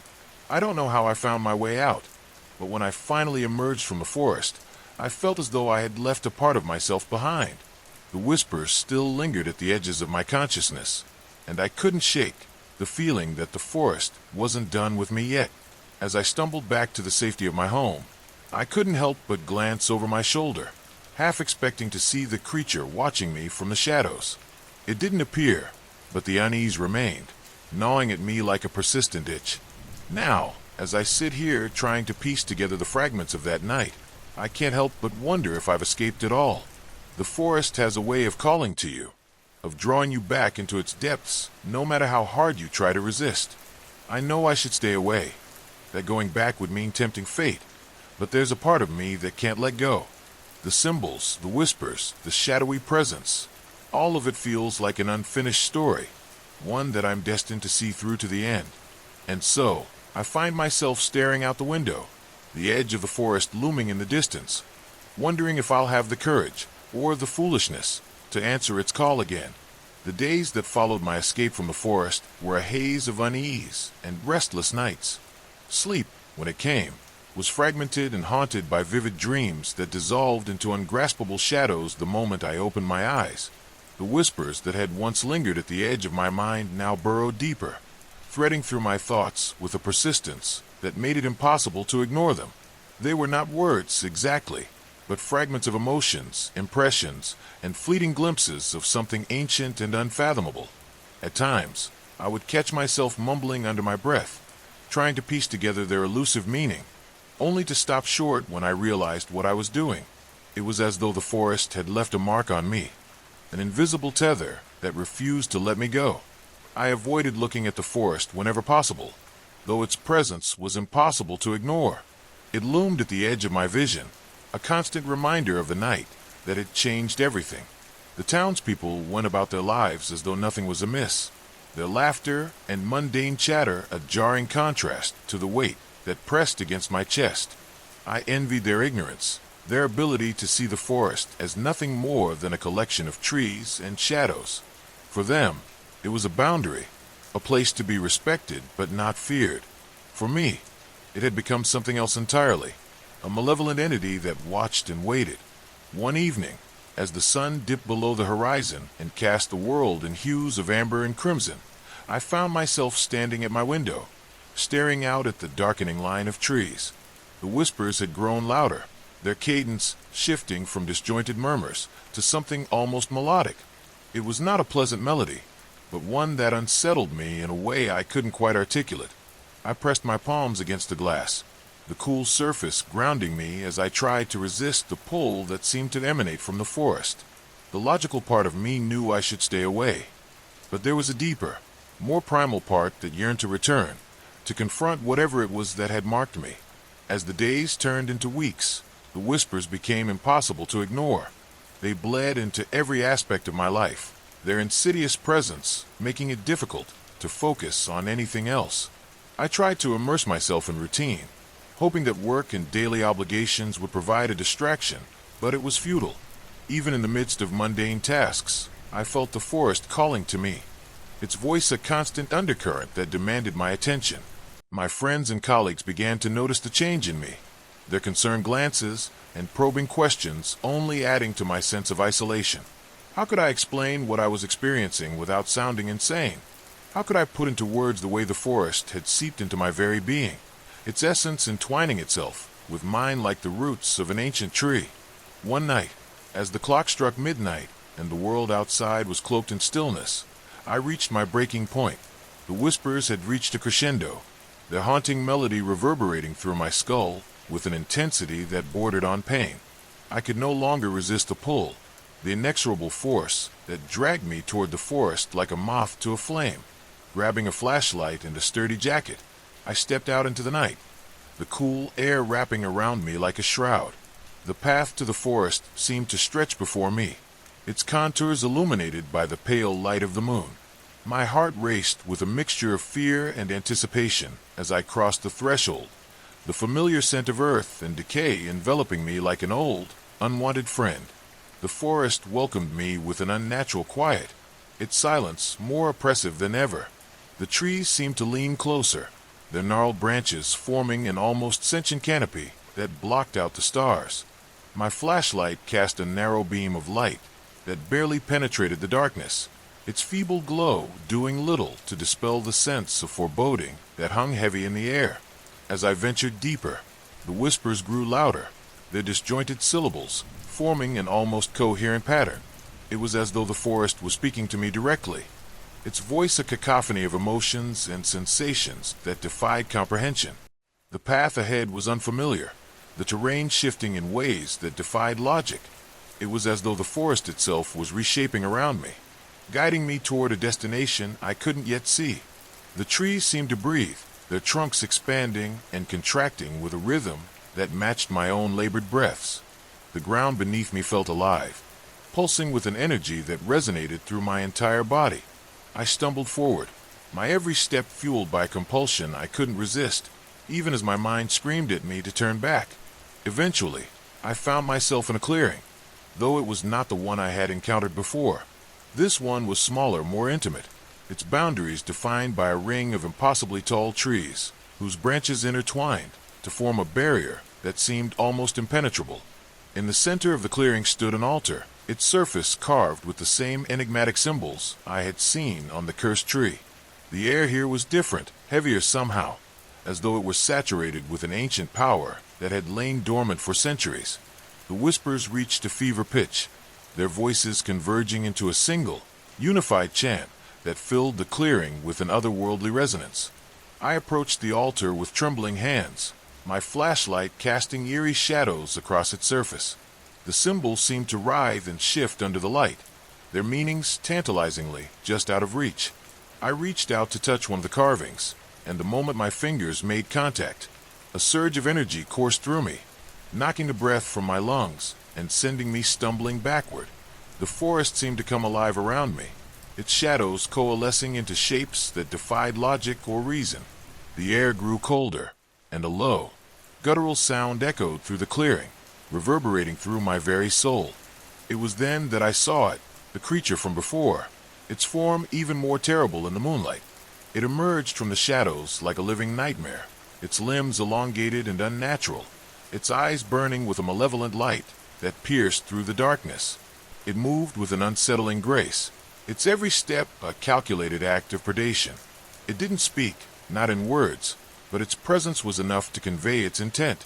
I was not an intruder, not exactly. I was something else, a participant in a ritual that had begun long before my time. The creature raised one of its twisted limbs, and the air around it seemed to shimmer with an otherworldly light. The symbols on the altar flared to life, their glow illuminating the clearing with an intensity that made my eyes water.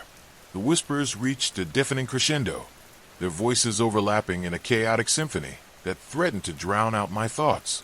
I fell to my knees, my hands clutching at the earth as the ground beneath me trembled with a force that felt like the heartbeat of the forest itself. I don't know how long I remained there, my body trembling and my mind teetering on the edge of comprehension. Time seemed to lose all meaning in that otherworldly place, the minutes stretching into hours, or perhaps mere seconds. When the light finally dimmed and the whisper subsided, I found myself alone in the clearing, the creature and the altar both gone, as though they had never existed. The forest around me was eerily still, its oppressive silence replaced by the distant sound of birdsong. It was as though the forest had returned to its natural state, its malevolence receding like the tide. But I knew better. The forest had not released me. It had merely allowed me to leave. The mark it had left on me was indelible, a scar that would never fade. As I stumbled back toward the edge of the woods, the whispers lingered at the edge of my consciousness, a reminder that the forest was always watching, always waiting. I emerged into the pale light of dawn, my body battered and my soul weighed down by the knowledge of what I had seen. And yet, as I stand here now, staring at the line of trees that marks the forest's boundary, I can feel its call once more. The whispers are softer now, more like an invitation than a command. I know that to step back into the forest would be to risk everything, to confront the darkness that lurks within and the truth that it hides. But a part of me wonders if I ever truly left. Perhaps the forest is not a place, but a state of being, a shadow that dwells within us all, waiting for the right moment to emerge. And so I stand here, torn between the safety of the known and the allure of the unknown, knowing that the choice I make will define me forever. Story 3. The storm had settled into an eerie stillness by the time I arrived at the old family estate. The towering trees, flanking the long gravel driveway, swayed only slightly, their bare branches resembling skeletal fingers clawing at the darkened sky. It wasn't my first time here, but the house seemed different, altered somehow.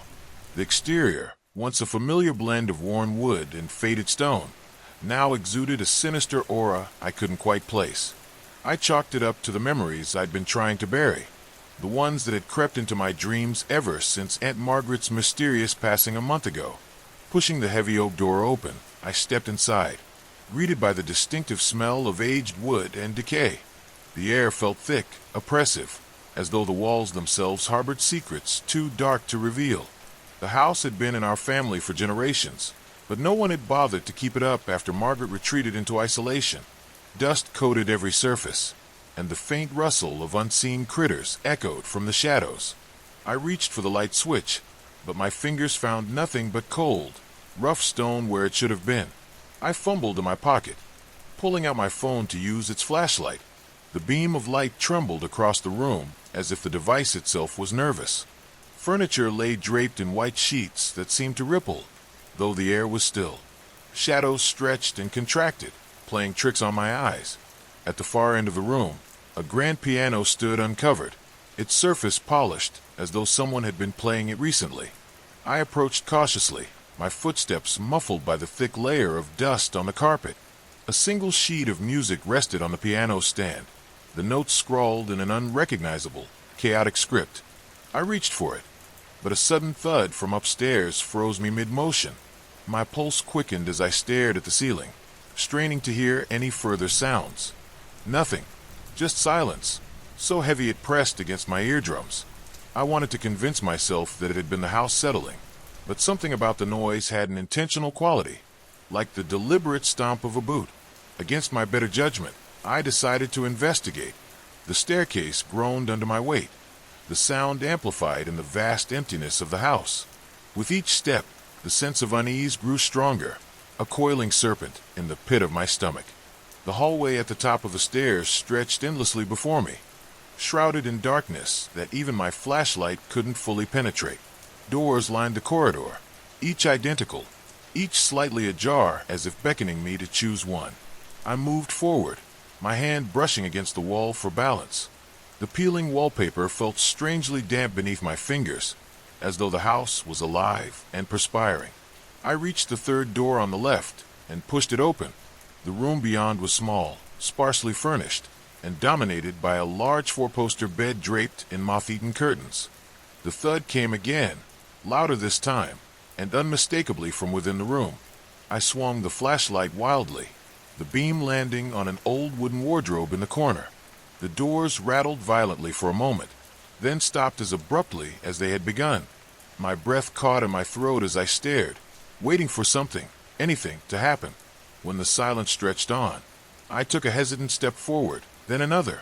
The air grew colder with each step until I could see my breath in front of me.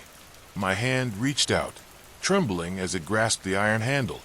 The wardrobe door creaked open, revealing only darkness within. The interior seemed impossibly deep, a yawning void that swallowed the light from my phone. A sudden gust of icy wind burst forth, extinguishing the flashlight and plunging me into total darkness. Panic surged through me as I fumbled with the phone, trying desperately to turn it back on. Just as the screen flickered to life, I felt it, a hand, cold and clammy, gripping my wrist with unnatural strength. I yanked my arm free and stumbled back, the flashlight beam swinging wildly. The wardrobe was now empty, its depths visible and mundane. My wrist throbbed where the unseen hand had grabbed me, a faint red mark already forming. I backed out of the room, the door slamming shut behind me as though it had a mind of its own. I didn't stop to catch my breath or rationalize what had just happened. I needed answers, and I needed them fast. Descending the stairs 2 at a time, I headed for the study where Aunt Margaret had spent most of her final days. The door was ajar, and the faint scent of lavender, a smell I always associated with her, lingered in the air. The room was just as I remembered it, cluttered with books and papers, but there was an air of disarray that hadn't been there before. Drawers hung open, their contents spilled across the floor, as though someone had been searching for something in a hurry. I moved to the desk, its surface dominated by a leather-bound journal. My hands trembled as I opened it, the pages filled with Margaret's familiar handwriting. The entries started innocuously enough, musings about the weather, notes on the garden, but they quickly descended into paranoia and fear. She wrote of hearing whispers in the night, of seeing shapes moving in the corners of her vision. The last entry was scrawled in a frantic hand. The house demands its due. I can't stop it. I can only delay. A sudden creak behind me sent my heart racing. I spun around, the flashlight beam slicing through the shadows. For a moment, I thought I saw a figure, a tall, gaunt silhouette that vanished as quickly as it appeared. The air grew colder, the sense of being watched almost unbearable. I clutched the journal to my chest and bolted from the study, determined to leave the house and never return. But the house had other plans. The front door, which had opened so easily when I arrived, now refused to budge. The windows were similarly unyielding, their glass unbroken but as impenetrable as steel. The walls seemed to close in around me, the once familiar rooms, twisting into a labyrinth of corridors and dead ends. The house was alive, and it wasn't going to let me go. As I write this, huddled in a corner with the journal as my only company, I can feel it watching me. The whispers Margaret wrote about have started, faint at first, but growing louder with each passing moment. I don't know if anyone will find this, but if they do, heed my warning. This house is not what it seems. It is a predator, and I am its prey. The darkness is closing in now, and the whispers have become a cacophony. Whatever is coming, it's almost here, and I'm not sure I'll be able to stop it. Story 5. The first time I heard the whispers, I thought it was the wind. It was late evening, and I was deep in the woods, far from the safety of the village. The trees here were ancient, their gnarled branches twisting together like the fingers of some great, slumbering beast. The air was thick with the scent of damp earth and decaying leaves, and the only sound was the occasional rustle of underbrush as some unseen creature moved in the shadows. I had come to the forest to gather herbs, something I had done countless times before, but this time felt different. The air was heavier, the shadows darker, and the silence more oppressive. And then I heard it, a faint, almost imperceptible whisper, like the rustle of leaves or the sigh of a distant breeze. I froze, my heart pounding in my chest, and strained to listen. The whisper came again, louder this time, and I realized with a jolt of fear that it wasn't the wind. It was a voice. I turned, my eyes scanning the shadows, but there was no one there. The forest was empty, the trees standing like silent sentinels in the fading light. I told myself it was just my imagination, that the isolation and the eerie stillness of the woods were playing tricks on my mind. But the whispers didn't stop. They grew louder, more insistent, and I realized with a sinking feeling that they were coming from all around me. The trees seemed to lean closer, their branches reaching out like claws, and the air grew colder, the warmth of the day fading as if the sun had never been there at all. I clutched my basket of herbs tightly, my knuckles white, and took a step back. The whispers followed me, their voices low and guttural, and I felt a surge of panic. I had to get out of the forest. Now, I turned and ran, my boots crunching on the frost-covered leaves as I sprinted down the narrow path. The whispers grew louder, more frantic, and I could feel them pressing against my mind, their voices a chaotic jumble of words I couldn't quite understand.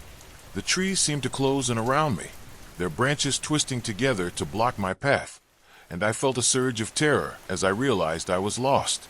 The path I had followed so many times before was gone, swallowed by the shadows, and I was running blindly, my breath coming in ragged gasps. The whispers were everywhere now, filling the air with a low, guttural hum that made my skin crawl, and I knew with a sickening certainty that I wasn't alone. Something was in the forest with me, something ancient and malevolent. I stumbled into a clearing, my legs giving out beneath me, and collapsed to the ground. The whispers stopped abruptly, the silence so sudden and complete that it was almost worse than the noise. I looked up, my heart pounding in my chest, and saw something that made my blood run cold. In the center of the clearing stood a tree, but it was unlike any tree I had ever seen. Its trunk was twisted and scarred, its bark blackened as if it had been burned, and its branches reached out like skeletal fingers, clawing at the sky. Hanging from one of the branches was a lantern, its flame burning a sickly green, and beneath the tree was a circle of stones, arranged in a pattern that made my head ache just to look at them. And in the middle of that circle was a figure. It was humanoid, but only barely. Its body was tall and emaciated, its skin stretched tight over its bones, and its limbs were long and twisted, ending in clawed hands that scraped against the ground. Its face was the worst part, a grotesque mask of wood and bone, with hollow eyes that glowed like embers, and a mouth filled with jagged, splintered teeth. It tilted its head as it looked at me, and I could feel its gaze like a physical weight, pressing down on me until I could barely breathe. "You should not have come here," it said, its voice a low, guttural growl that made my chest ache. "But now that you are here, you will never leave." I scrambled to my feet, my legs shaking beneath me, and took a step back. The creature didn't move, its hollow eyes fixed on me, and I felt a surge of panic. I had to get out of there. I had to run, but as I turned to flee, the ground beneath me gave way, and I fell into darkness. I woke up in a cavern, the air thick with the scent of damp earth and rotting wood. The lantern from the tree was there, its green flame casting an eerie glow on the walls, and I could see the creature standing over me, its hollow eyes burning with a fierce, malevolent light. I tried to move, but my body was frozen, held in place by some unseen force, and I felt a surge of terror as the creature leaned closer, its jagged teeth glinting in the dim light. "You are mine now," it said, its voice a low, guttural growl that made my skin crawl. "You will serve me, as all who enter my domain must." I shook my head, my voice trembling. "No," I whispered. "Please. I didn't mean to come here. I didn't mean to disturb you." The creature laughed, a deep, guttural sound that made my chest ache. "It does not matter what you meant," it said. "You are here, and you will serve me, or you will die." I felt a surge of panic, my mind racing as I tried to think of a way out. The creature leaned closer, its breath hot and foul, and I knew I had to do something. Anything. I focused on the lantern, its green flame flickering faintly. and I felt a surge of energy, warm and electric, flowing through me. The creature's eyes widened, and it took a step back, its hollow gaze fixed on me. "What are you?" it snarled, its voice filled with rage and fear. I didn't answer. I couldn't. The energy was too much, too overwhelming, and I felt myself losing control. The creature lunged at me, its claws slashing through the air, but I raised my hand, and the energy surged, a blinding light filling the cavern as the creature was thrown back. It hit the wall with a sickening crunch, its body writhing as the energy tore through it, and I felt a surge of pain as the connection between us was severed. When the light faded, the creature was gone, its body reduced to a pile of ash, and I was alone. I stood, my legs shaking beneath me, and made my way out of the cavern. The forest was silent, the air thick with tension, and I knew that the creature was gone.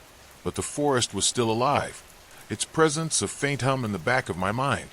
I knew it wasn't over, that the forest would always be a part of me. But for now, I was free. I had faced the demon, and I had won. And whatever came next, I knew I could face it. The forest seemed different as I stumbled back toward the village. The trees, once towering and oppressive, now felt almost watchful, as if they were alive and aware of my presence. The whispers that had haunted me earlier were gone, replaced by an eerie silence that pressed against my ears like a weight. My body ached, every step sending a fresh wave of pain through my limbs, but I forced myself to keep moving. I couldn't stop. Not here.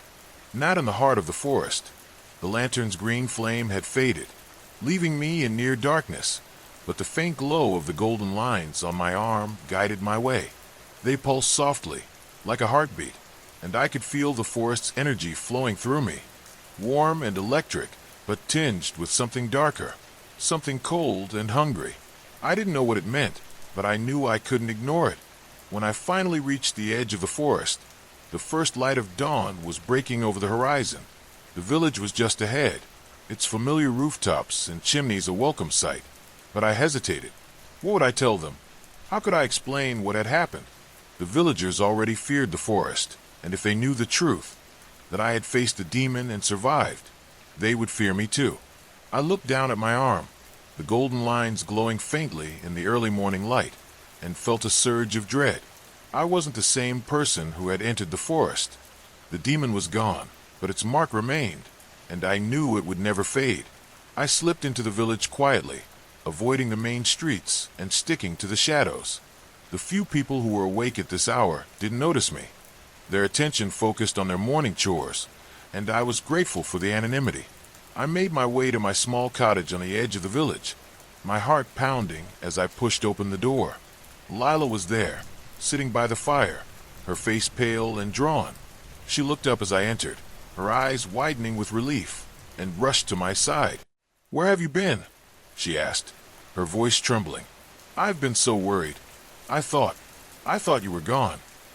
I shook my head, my voice barely above a whisper. "I'm here," I said, "but something happened. Something. I don't know how to explain." She looked at me, her eyes filled with worry, and I knew I had to tell her the truth. I took a deep breath and began to speak, my words tumbling out in a rush as I recounted everything that had happened. The whispers, the clearing, the demon, and the strange energy that had flowed through me. When I finished, she was silent, her face pale but resolute. "You're different now," she said finally, "but that doesn't mean you're lost. We'll figure this out. Together." Her words were a comfort, but I couldn't shake the feeling that something was wrong. The forest's presence was still there, a faint hum in the back of my mind, and I knew it wasn't done with me. The golden lines on my arm pulsed faintly, their light growing brighter as the day wore on, and I felt a surge of unease. What had I become? And what would the forest demand of me next? The days that followed were a blur of exhaustion and unease. The villagers avoided me, their eyes filled with fear and suspicion, and I couldn't blame them. I had changed, and they could sense it. The golden lines on my arm had spread, creeping up my shoulder and across my chest, and the hum in my mind had grown louder, more insistent. I could feel the forest calling to me, its voice a low, persistent whisper that I couldn't ignore.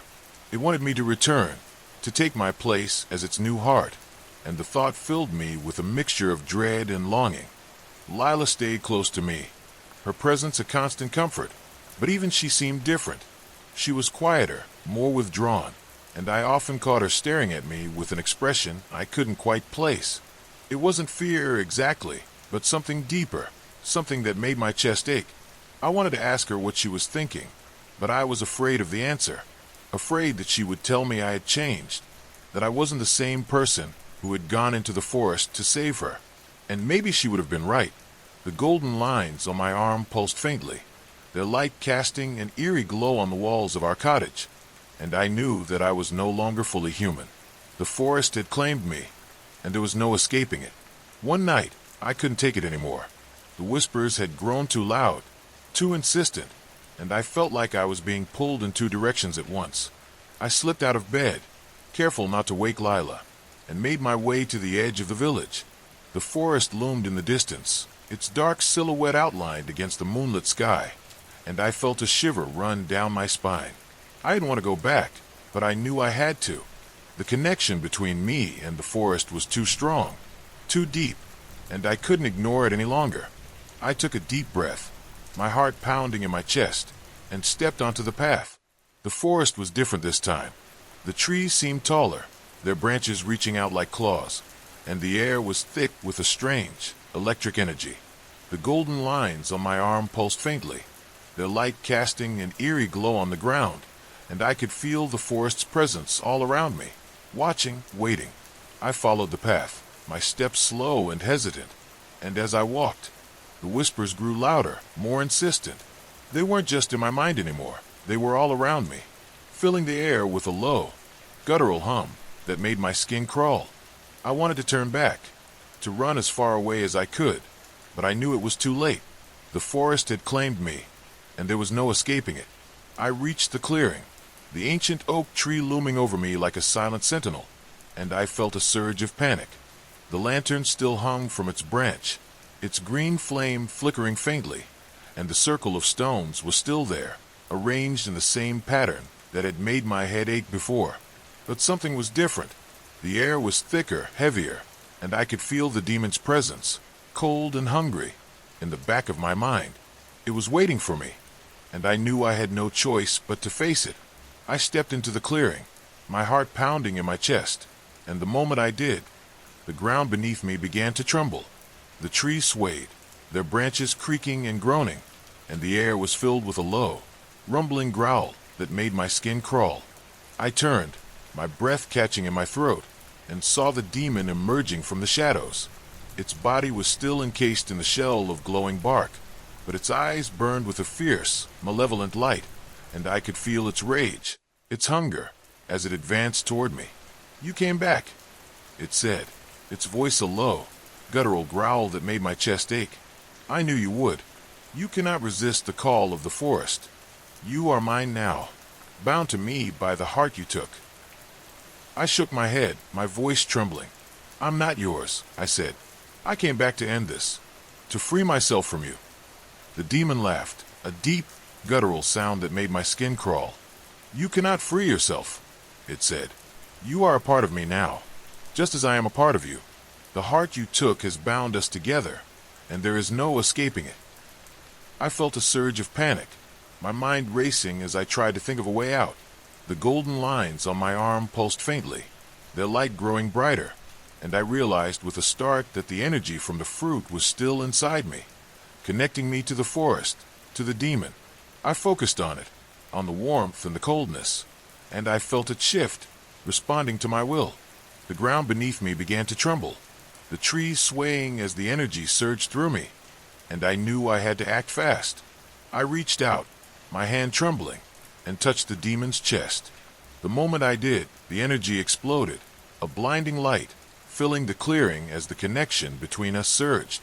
I felt the demon's presence, cold and hungry, in the back of my mind, and I focused all of my will on pushing it out, on breaking the bond that held us together. The demon roared in fury, its body writhing as the energy tore through it, and I felt a surge of pain as the connection between us was severed. When the light faded, I was on my knees, my body trembling with exhaustion. The demon was gone, its body reduced to a pile of ash, and the forest was silent, the air thick with tension. I looked down at my hand, the golden lines still pulsing faintly, and I felt a surge of relief. The demon was gone, but the connection to the forest remained, a faint hum in the back of my mind. I knew it wasn't over, that the forest would always be a part of me. But for now, I was free. I stood, my legs shaking beneath me, and made my way back to the village. The sun was rising, its light casting a warm glow over the trees, and I felt a surge of hope. The demon was gone, but the forest was still alive, its presence a faint hum in the back of my mind. I knew it would always be a part of me, but I also knew that I had the strength to face it. I had taken the heart of the forest, and in doing so, I had become something more, something stronger. When I reached the village, Lila was waiting for me, her eyes filled with worry. "Where were you?" she asked, her voice trembling. I shook my head, my own voice barely a whisper. "I had to go back," I said. "I had to face it." She looked at me, her eyes filled with a mixture of fear and relief, and I knew that she understood. The forest was a part of me now, and it always would be. But I wasn't afraid anymore. I had faced the demon, and I had won. And whatever came next, I knew I could face it. Together.